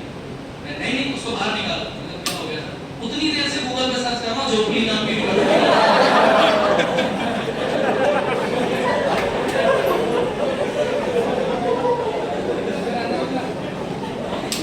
तब से आपके भाई ने डिसीजन लिया है भैया मराठी सीखनी बहुत जरूरी है। अभी तक हम खाली हिंदी स्पीकिंग स्टेट्स में गए हैं, मानना अगर जागनी सिंह ने किसी बड़े को बोल दिया जाओ जाके बंगाल का पढ़ाओ, अब बंगाली मेरे को बोल तो बोका कहीं का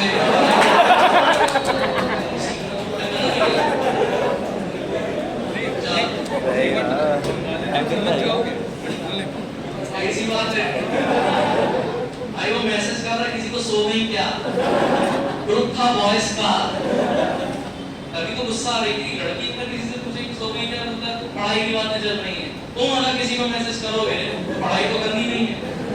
चलिए चलो भैया वापस वाली जगह पे सेकंड ड्रग हेडिंग डालेंगे आपकी एशिया। काफी सारे बहुत किस्से हैं, भी है ज्यादा बहुत किस्से नहीं, बहुत सारे कॉमेडी का समय मिलेगा तो उन्हें पे करके ऐसी स्टडी किया है। अरे भैया इसका देसी नाम हमने सबसे पहली क्लास में पढ़ा था, that is also known as कौन सा गम, इंडियन गम। ये चीजें लिखवाने वाली नहीं है, आपको अपने हिसाब से लिखनी है। इंडियन गम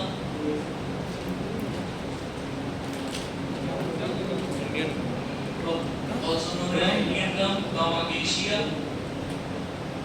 बेटा नाम से ही समझ में आ रहा है हमको प्लांट से अल्टीमेटली कौन सा पार्ट चाहिए, गम एक्सुडेट।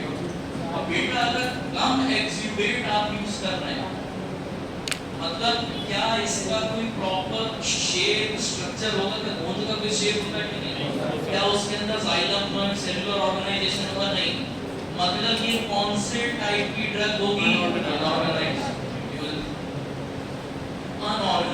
अकेशिया ये आपकी unorganised drug, acacia comes under unorganised drugs, acacia comes under unorganised drugs.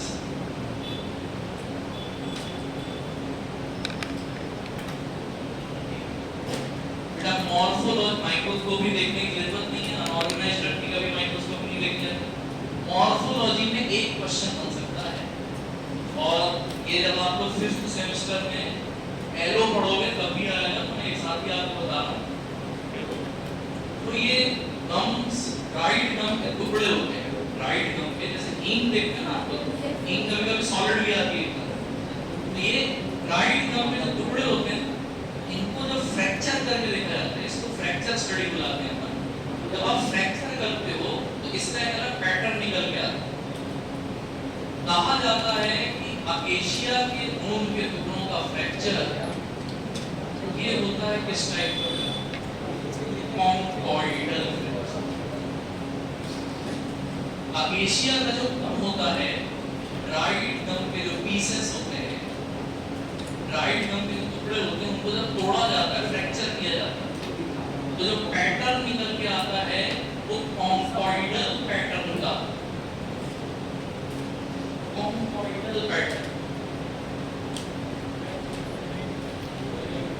अब कॉन्कॉइडल से हम समझेंगे, कॉन्कॉइडल इसको समझने का सबसे इजी तरीका, लेकिन मुझे नहीं लगता कि आप लोगों ने इतना नोटिस अगर किया हो तो अच्छी बात है।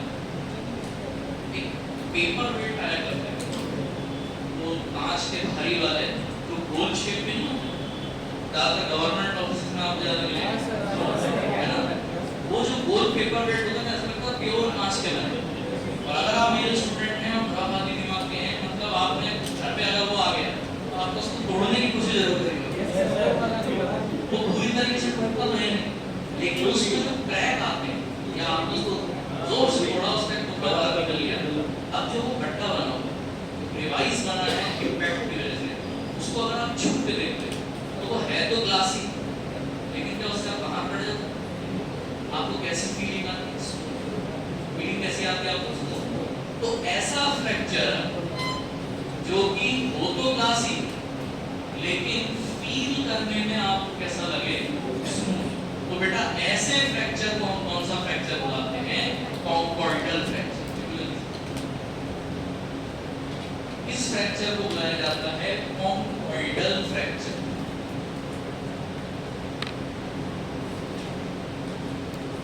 कॉन्कॉर्डल फ्रैक्चर।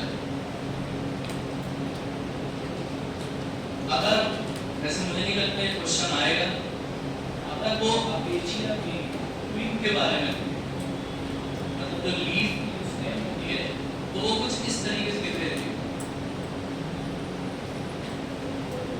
ये अभी आप लोगों ने नहीं पढ़ा, तो सर मिलेगा तो बताऊंगा। ये कुछ ऐसी कंडीशन करिए, एक तो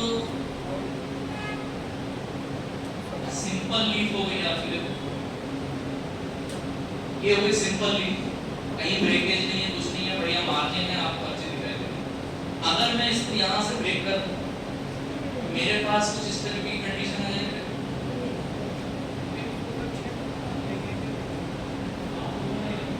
शायद ये देखा जरूर होगा, है ना? सबसे अच्छा काम तो नीम की पत्ती या गुलाब देखा होगा आपने। तो ये हो गई सिंपल लीफ, और ये हो जाती है आपकी कंपाउंड लीफ। बनाना ये बता, ये होती है कंपाउंड लीफ। कंपाउंड लीफ में ध्यान रखना, अलग-अलग टाइप की कंपाउंडिंग होती है। अगर ऐसी कंपाउंडिंग है, ऐसी कंपाउंडिंग है, मतलब समझ जाना, ऐसा नहीं सेफ्टी पिन जैसा स्ट्रक्चर है, देखने में ऐसा लग रहा है safety pin type, safety pin देखिए भी ना, सेफ्टी पिन जैसा स्ट्रक्चर, पिन, ये हो जाता है कौन सी कंपाउंडिंग? Pinnately compound. लेकिन ये वाली जो पिन्नेट है और एक और पिन्नेट होती, देखना ध्यान से, ये तो ये पिन्नेट कंपाउंडिंग हो गई, एक पिन्नेट कंपाउंडिंग और होगी, वहां पर भी आपको ये फीचर देखने को मिलेगा। फर्क सिर्फ इतना हो जाता है कि आपको लगेगा इसमें और फर्दर कंपाउंडिंग करनी है।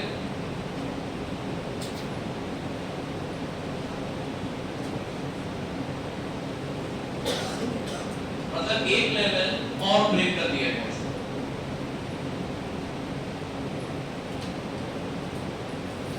आप इमेजिन करो कि पहले ये कभी इस तरीके से हुआ करती है, यानी एक ही बार कंपाउंडिंग करी, एक बार कंपाउंडिंग को हम क्या बुलाते हैं? यूनी। यूनी मतलब यूनिपिन्नेट, यूनिपिन्नेट यानी एक बार कंपाउंडिंग। तो अगर यहाँ पर आप देखो तो ऐसा नहीं लगता कि यहाँ पर भी फर्दर कंपाउंडिंग कर दी गई, फर्दर कंपाउंडिंग कर दी गई, यानी अब टोटल कितनी बार कंपाउंडिंग हो गई? 2 बार। बेटा ऐसी लीफ को हम क्या बुलाते हैं? बाइपिन्नेट कंपाउंड लीफ। लेकिन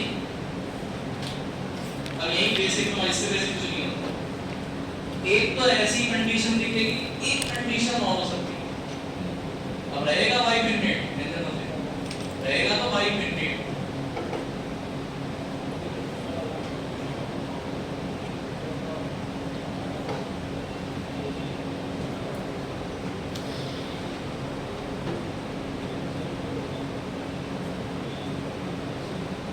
ऐसा लग रहा है दोनों में ज्यादा अंतर नहीं है, बशर्ते अगर मैं इसके ऊपर एक और लीफ लगा,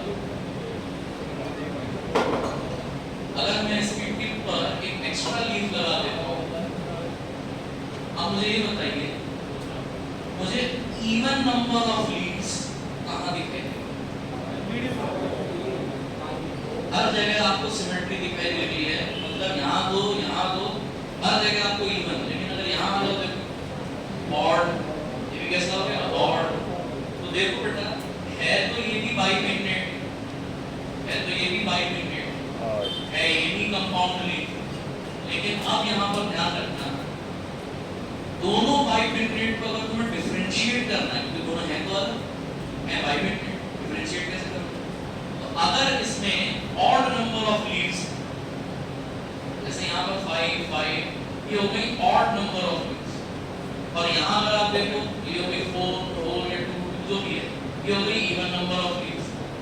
जब इवन नंबर ऑफ लीव्स होती है इसको बोला जाता है पेरीपिन्नेट, पेरीपिन्नेट, बाइपिन्नेट कंपाउंड लीव। और अगर ऑड नंबर ऑफ लीव होती है तो इसका नाम हो जाता है इम्पेरीपिन्नेट, बाइपिन्नेट कंपाउंड लीव। बेटा आपकी जो अकेशिया होती है, अकेशिया में आपको कौन सी कंडीशन देखने को मिलेगी?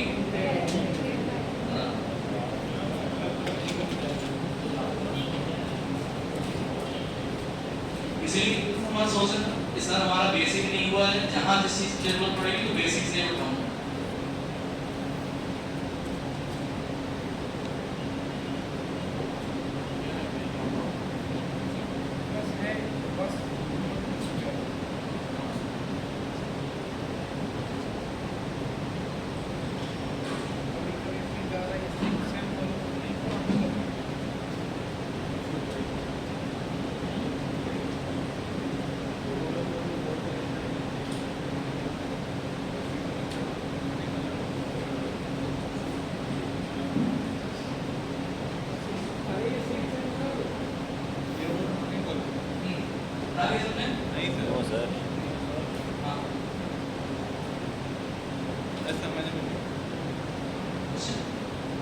समझ में नहीं आया ये सिंपल लीव से यहाँ तक पहुँचे तो ये समझ में आ गया।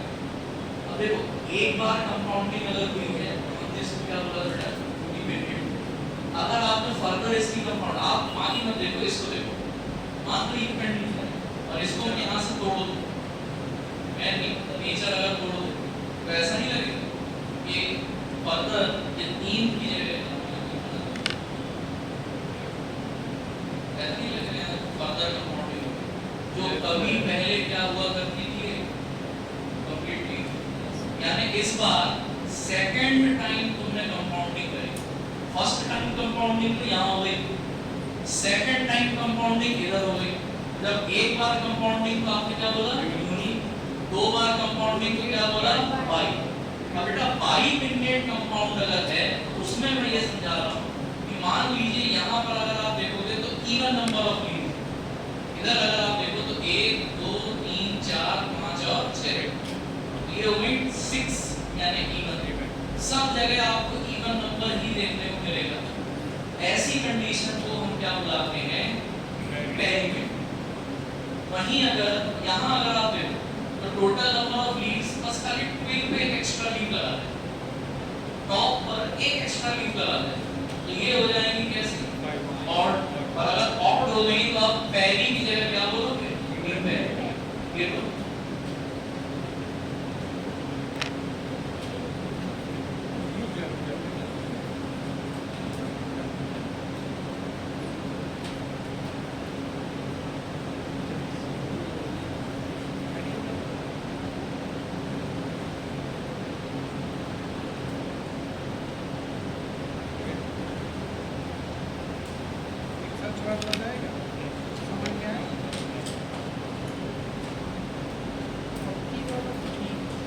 अकेशिया में यूनिपिन्नेट नहीं होगा, अकेशिया में पेरीपिन्नेट बाइपिन्नेट नहीं होगा।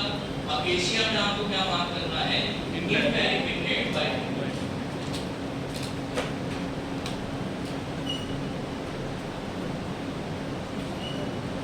ठीक है, अकेशिया आप तक पढ़ते आ रहे हो, फेमस नाम पढ़ लिया। अब हम आ जाते हैं इसके बायोलॉजिकल सोर्स। एक ट्रिक बता रहा हूँ उसी से याद रख लेना। एशिया में याद रख लेना है सब, आकाश से याद रखना। आकाश अरब से वापस आए, आकाश अरब से वापस आए, क्या खाकर आए? दाने खाकर आए। आकाश अरब से क्या खाकर आए? दाने खाकर आए। अब देखो और ये अपनी आदत बनाना अगर मैंने कभी भी लैग वर्ड का यूज किया मतलब मैं किस फैमिली की बात कर रहा हूँ, अकेशिया की फैमिली हो जाती है सर लेग्यूमिनोसी, लैग से उठ गई है लेग्यूमिनोसी। और बायोलॉजिकल सोर्स ये आपने कैसे पढ़ा होगा, अकेशिया अरेबिका, आकाश अरब से,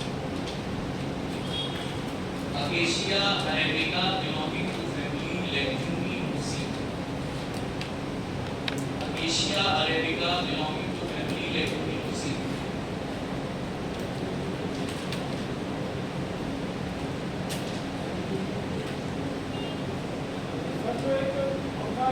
मतलब कि जब अपन पेड़ में केयर करते हैं कोई भी पेड़ है उसको कोई भी पेड़ है उस पर अपन केयर करते हैं सरकार के लिए तो सर उससे दो प्रोडक्ट मिलते हैं, या तो उसको घर मिल जाती है और या सर फिर वेस्ट प्रोडक्ट मिलता है। तो वेस्ट प्रोडक्ट क्या है? वेस्ट प्रोडक्ट में आपको ज़्यादातर रेजिन्स मिलेंगे और वेस्ट प्रोडक्ट को ज़्यादातर यूज़ किया जाता है ऐश वैल्यू निकालने। वेस्ट प्रोडक्ट में बहुत सारी चीज़ें हो सकती हैं। अगर आप प्लांट का सैप निकाल ले रहे हो तो हो सकता है उसमें थोड़े बहुत टैनिन्स चले। अब अगर मैं आपसे कह रहा हूँ एशिया में एल्गोनॉइड भी मिलता है तो वो हमारे किसी काम का नहीं है क्योंकि हम कौन सी ड्रग पढ़ रहे हैं, कार्बोहाइड्रेट। तो उस समय कॉन्टेक्स्ट के हिसाब से एल्गोनॉइड हमारे लिए क्या हो जाएगा, वेस्ट प्रोडक्ट। बेटा एक प्लांट में बहुत सारी चीजें अलग अलग, हमको फोकस करना है मेन कॉन्स्टिट्यूएंट। ये होगी बात। अब अगर आपने अरेबिका वर्ड याद हो गया बस उनको अब याद रखना है, आकाश और अरब का कॉम्बिनेशन याद रखना, कभी नहीं भूलो। केमिकल कॉन्स्टिट्यूएंट में लिखना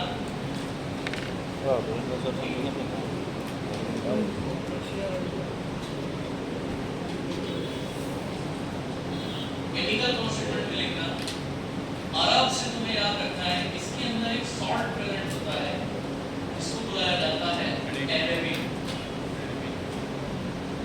इसके अंदर एक सॉल्ट प्रेजेंट होता है एशिया के अंदर, जिसको नोन एज एराबिक। एरेबिक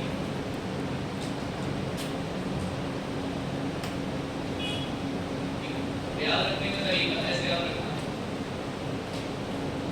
आकाश भाई अरब जाकर क्या हुए थे, कमाऊ हुए। आकाश भाई अरब जाकर क्या हुए थे, कमाऊ, कमाने लगा भाई आजकल। तो कमाऊ से याद रखना है एरेबिक, अरब से हो जाएगा Arabic. Arabic is calcium, magnesium and कौन सा salt, potassium salt of calcium, magnesium and potassium salt of Arabic acid. Calcium, magnesium and potassium salt of Arabic acid. Amount से याद रखना, कैल्शियम, मैग्नीशियम, पोटेशियम। ये trick से इसलिए बता दिया कि यहाँ पर कई बार कंफ्यूजन होता है। कैल्शियम, मैग्नीशियम, पोटेशियम अमाउंट से याद रखना। आकाश रख जाके अमाउंट, तो Arabic is calcium, magnesium, potassium salt of Arabic acid. Arabic acid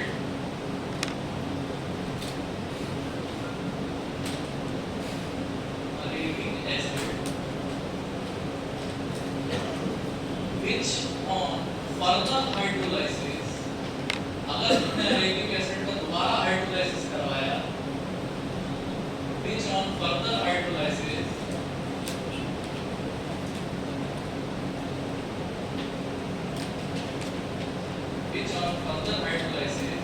gives, अभी तुमने पढ़ा था कुछ देर पहले, याद है, एरेबिनोस और देता है रेमनोस, which on further hydrolysis gives erebinos and remnants. Erebinos and remnants.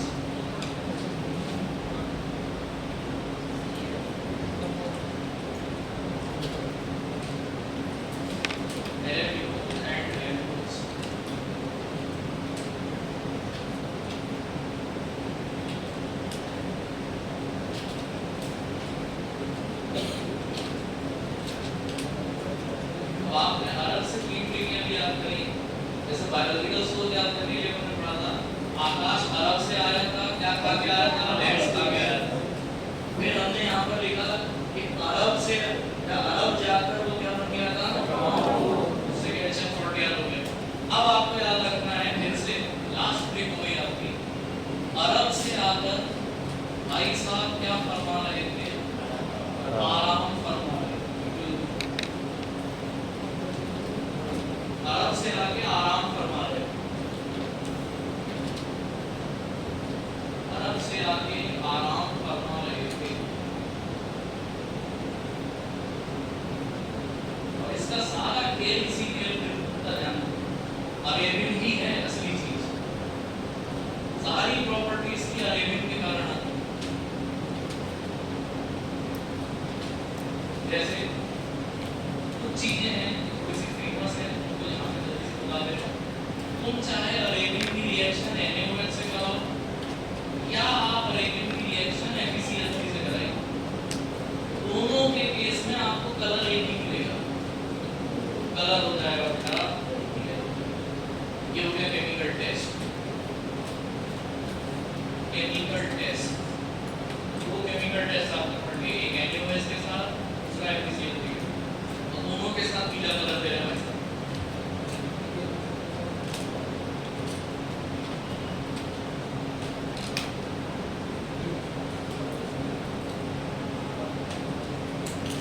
इसी अरेबियन में अगर तुमने आयोडीन सॉल्यूशन डाल दिया, ये बन गया आपका तीसरा टेस्ट, ये देगा कौन सा कलर, ग्रीन कलर।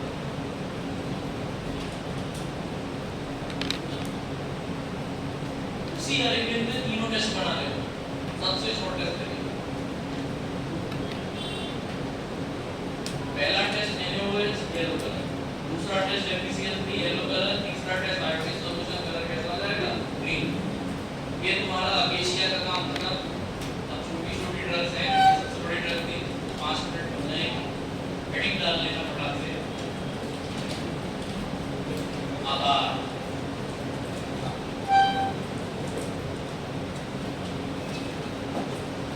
अगर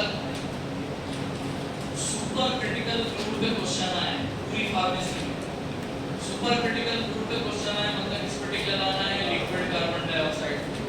फ्रीजिंग एजेंट पे क्वेश्चन आए, किस पे लगाना है, लिक्विड नाइट्रोजन। और अगर बेटा जेलिंग एजेंट पे कभी क्वेश्चन आए, कभी जेलिंग एजेंट पे क्वेश्चन आए, या जेली बनाने वाले एजेंट पे क्वेश्चन आए, या सेमी सॉलिड मीडियम बनाने के लिए क्वेश्चन आए, तब हमको सबसे ज्यादा अगर यूज करना है तो क्या यूज करना है, आधार। इसका राइवल से देखिए, इसलिए हमको पता है पॉलीएथाइल बस, वरना तुम्हें 90% आधार ही दिखेगा। इसका फेमस नाम जब भी आएगा, also known as Japanese isinglass, Japanese isinglass, famously known as Japanese isinglass।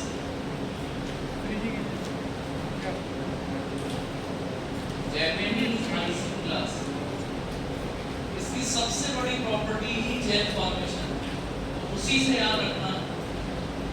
Biological source तो फिर आगे जेल, biological source gelidium amansii, gelidium amansii belonging to family gelidium. अब तुम्हें जहाँ जेल दिखाई दे तुरंत समझ जाना जेल वर्ड जहाँ पर गया तुम्हें किस पर टिक लगाना है, तुम्हें ये और कहीं नहीं दिखने वाला, किसी ड्रग में नहीं मिलेगा। जहाँ लगे जेल वहाँ पे लगा देना, टिक लगा पे काम खत्म।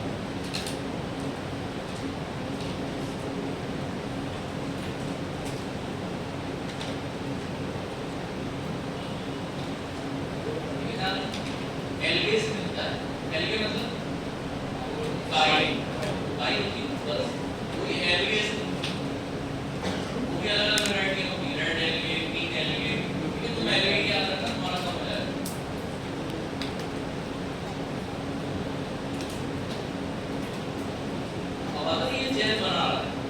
तो जेल बनाने के लिए दो चीजें बदलती होती है। ये लिखे तो जेल बनाने में दो चीजों की बहुत ज्यादा आवश्यकता होती है, बिना इनके जेल टिक नहीं सकता। एक जेल के लिए सबसे जरूरी होती है बेटा इसकी विस्कोसिटी। जेल कितना ज्यादा विस्कस है। दूसरा जेल के लिए इंपॉर्टेंट होती है उसकी स्ट्रेंथ, ताकत। क्रॉस लिंकिंग जितनी ज्यादा होगी हमारा जेल जो होगा वो उतना ही ज्यादा क्या होगा, स्ट्रॉन्ग। तो किसी जेल के लिए विस्कोसिटी और जेल स्ट्रेंथ को अगर पता लगाना है तो यही चीज क्वेश्चन पूछा जाता है कि भैया आगार अगर जेल बनाता है तो आगार जेल में विस्कोसिटी किसकी वजह से होती है और जेल स्ट्रेंथ किसकी वजह से होती है। तो ऐसे याद रखना, अगर स्ट्रेंथ बढ़ानी है किसी चीज में भी आपको मास्टरी करनी है तो कहते हैं ना कि आप उस चीज को रोज करो, रूटीन से करो। तो ऐसे याद रखना, किसी चीज में अगर स्ट्रेंथ लगानी है, स्ट्रेंथ इंक्रीज करनी है तो उस चीज को कैसे करो, रोज परफॉर्म करो। तो रोज काम करोगे स्ट्रेंथ इंक्रीज होगी।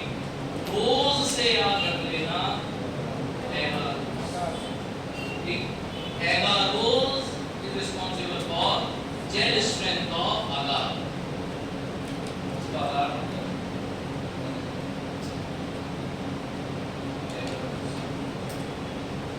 रोज कोई काम करोगे तो स्ट्रेंथ बढ़ेगी।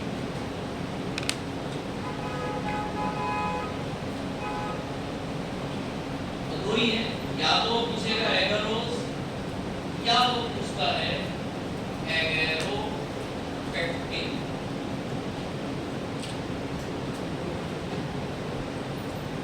कहते हैं जितना ज्यादा आप एगेरोपेक्टिन इंक्रीज करेंगे आपके जेल की विस्कोसिटी भी क्या होती जाएगी, बढ़ती जाएगी।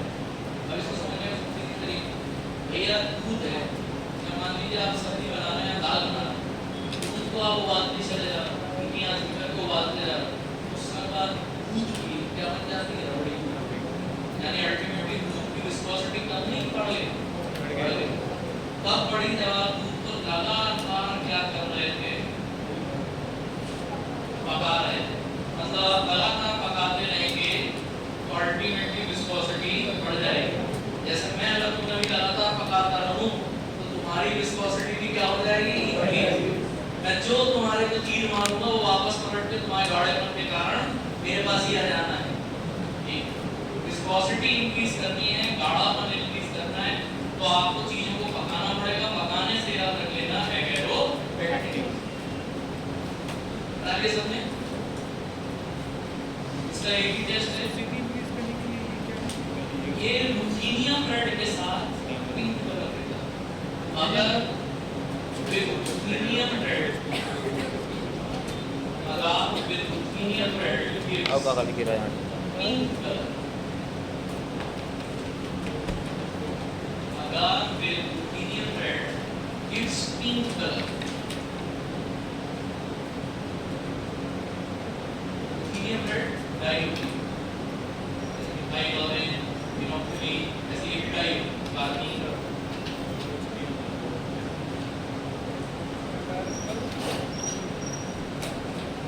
एक और ड्रग लास्ट आपकी, इसको भी आपने सस्पेंडिंग एजेंट या इमल्सिफाइंग एजेंट की तरह यूज किया होगा। मेनली यूजेस नहीं बता रहा, ठीक है ना। एशिया के बारे में सबको पता है कि वो सस्पेंडिंग इमल्सिफाइंग में यूज होता है। सुना आपने इनके बारे में भी होगा भी, रहेगा क्या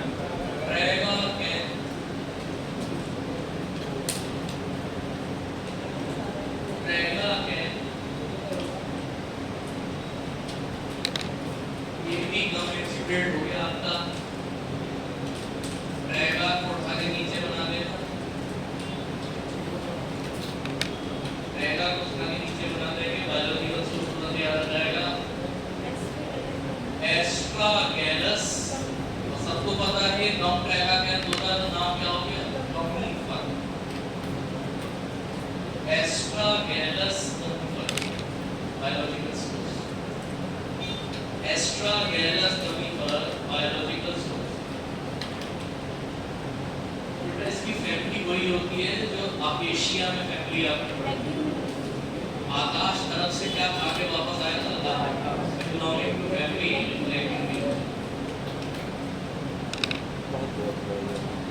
बिलोंगिंग टू फैमिली लेकिन भी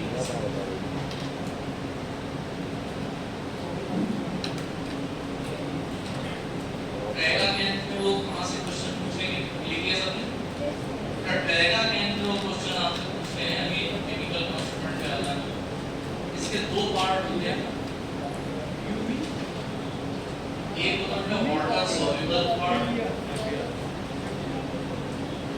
वाटर सॉल्युबल, एक हो जाता है water insoluble.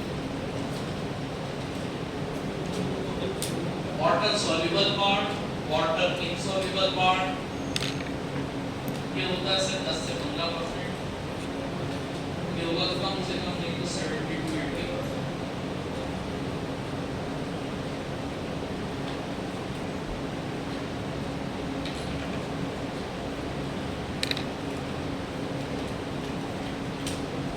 Water soluble part, water insoluble.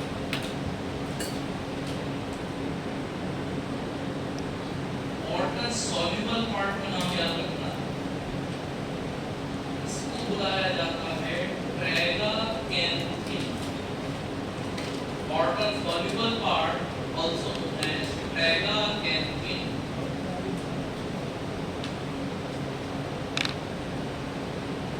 और वाटर इनसॉल्युबल पार्ट, इसका नाम होगा bassorin. Bassorin. Water soluble part, water insoluble part. Soluble part को बुलाते हैं ट्रैगाकैंथिन। ये इजी भी है, आप इतना जैसा करता नाम है वैसे ये भी है। जो चीजें वाटर में सॉल्युबल होती हैं वो इजी वे में होती हैं, उनका कॉम्प्लेक्स नेचर नहीं होता, सिंपल होती हैं। इसी नाम से याद रख लेना। फटाफट नाम तुमको बेसोडिन दिखाई दे रहा है, इस वजह से कौन सा पार्ट हो गया? Water insoluble. अब वो आपसे एक क्वेश्चन लास्ट पूछेंगे ट्रैगाकैंथ में।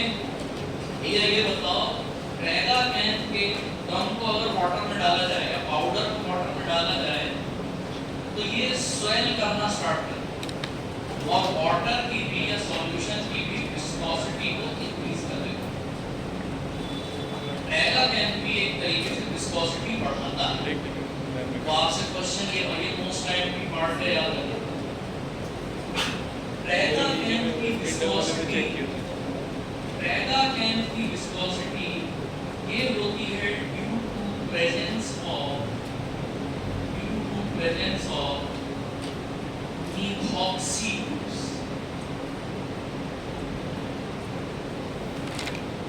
कोई नई चीज नहीं, आप कई बार शायद सोच चुके हो।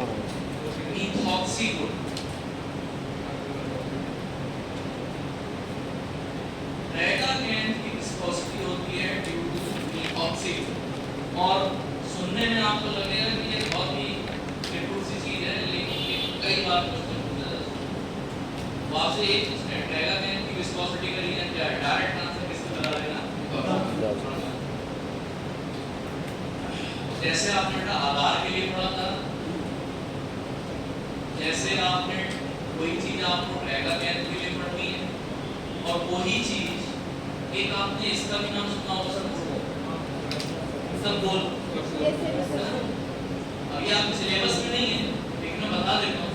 आधार, ट्रैगाकैंथ और इसबगोल, ये तीनों को अगर आप रुथेनियम रेड के साथ ट्रीट करते हो, ध्यान रखना कलर कौन सा आता है?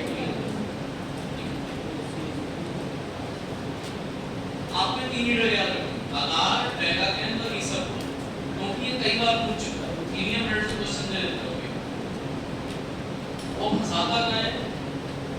कोई बच्चा अगर कोकाटे उठा के कार्बोहाइड्रेट पढ़ेगा तो वो एक बार, दो बार, तीन बार अगर ये चीज देख ले उसको लगेगा सारी जो बड़ी बड़ी ड्रग्स हैं सब रुथेनियम रेड के साथ लग रहे हैं और वो घुमाता यही है। तो ऑप्शन ये अब अकेशिया है तो बहुत बड़ी ड्रग है, लेकिन अकेशिया की सबसे बड़ी खासियत होती है सारी कार्बोहाइड्रेट ड्रग हो सकता है रुथेनियम रेड के साथ रिएक्शन करे, लेकिन अकेशिया कभी भी रुथेनियम रेड के साथ कोई रिएक्शन नहीं करती। ठीक है, तो जहां आपने ये लिखा है उसी के नीचे एक लाइन अलग से स्पेशल पॉइंट बना के लिख लेना। जहां तुमने ये वाला पार्ट लिखा है उसी के नीचे एक स्पेशल पॉइंट लिख लेना, ऐड कर लेना। Acacia gives no color. Acacia gives no color with ruthenium red dye. Acacia gives no color with ruthenium red dye.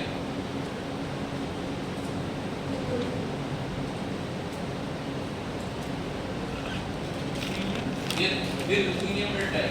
ये आपका मेजर पोर्शन 2 सेमेस्टर का जितना भी था मैंने कंप्लीट करा दिया है। बीच में अगर कोई टाइम मिला तो जो छुट चीजें रह गई हैं जैसे कैल्शियम ऑक्सलेट क्रिस्टल स्ट्रक्चर वगैरह जो लिपिड के सबसे इंपॉर्टेंट वो आपने अगर नहीं मिला तो बता दूंगा। बाकी आपको फोर्थ सेम के सिलेबस मेजर पोर्शन सारे खत्म, इनसे बाहर क्वेश्चन नहीं जाएगा।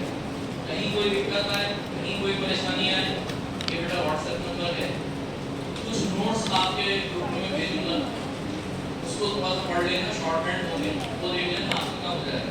जिस किसी को डाउट हो इस नंबर पे कॉल कर सकते हैं।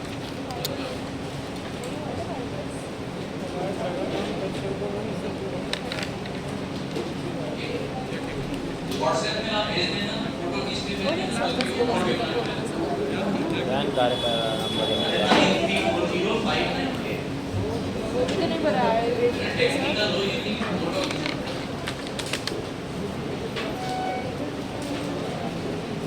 इसका नंबर है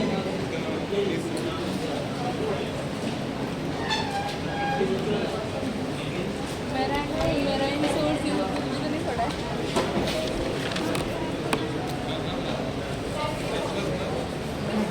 लगे नहीं आएंगे मैसेज करा तो भाई नंबर वही नंबर है।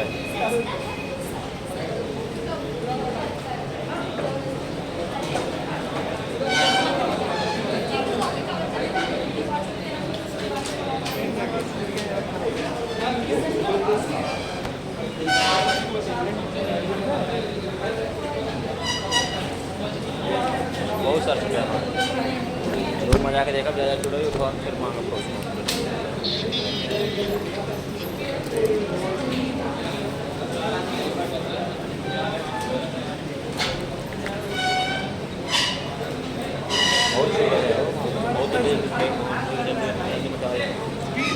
वीडियो की समझ नहीं आया, चेहरा तो दोनों का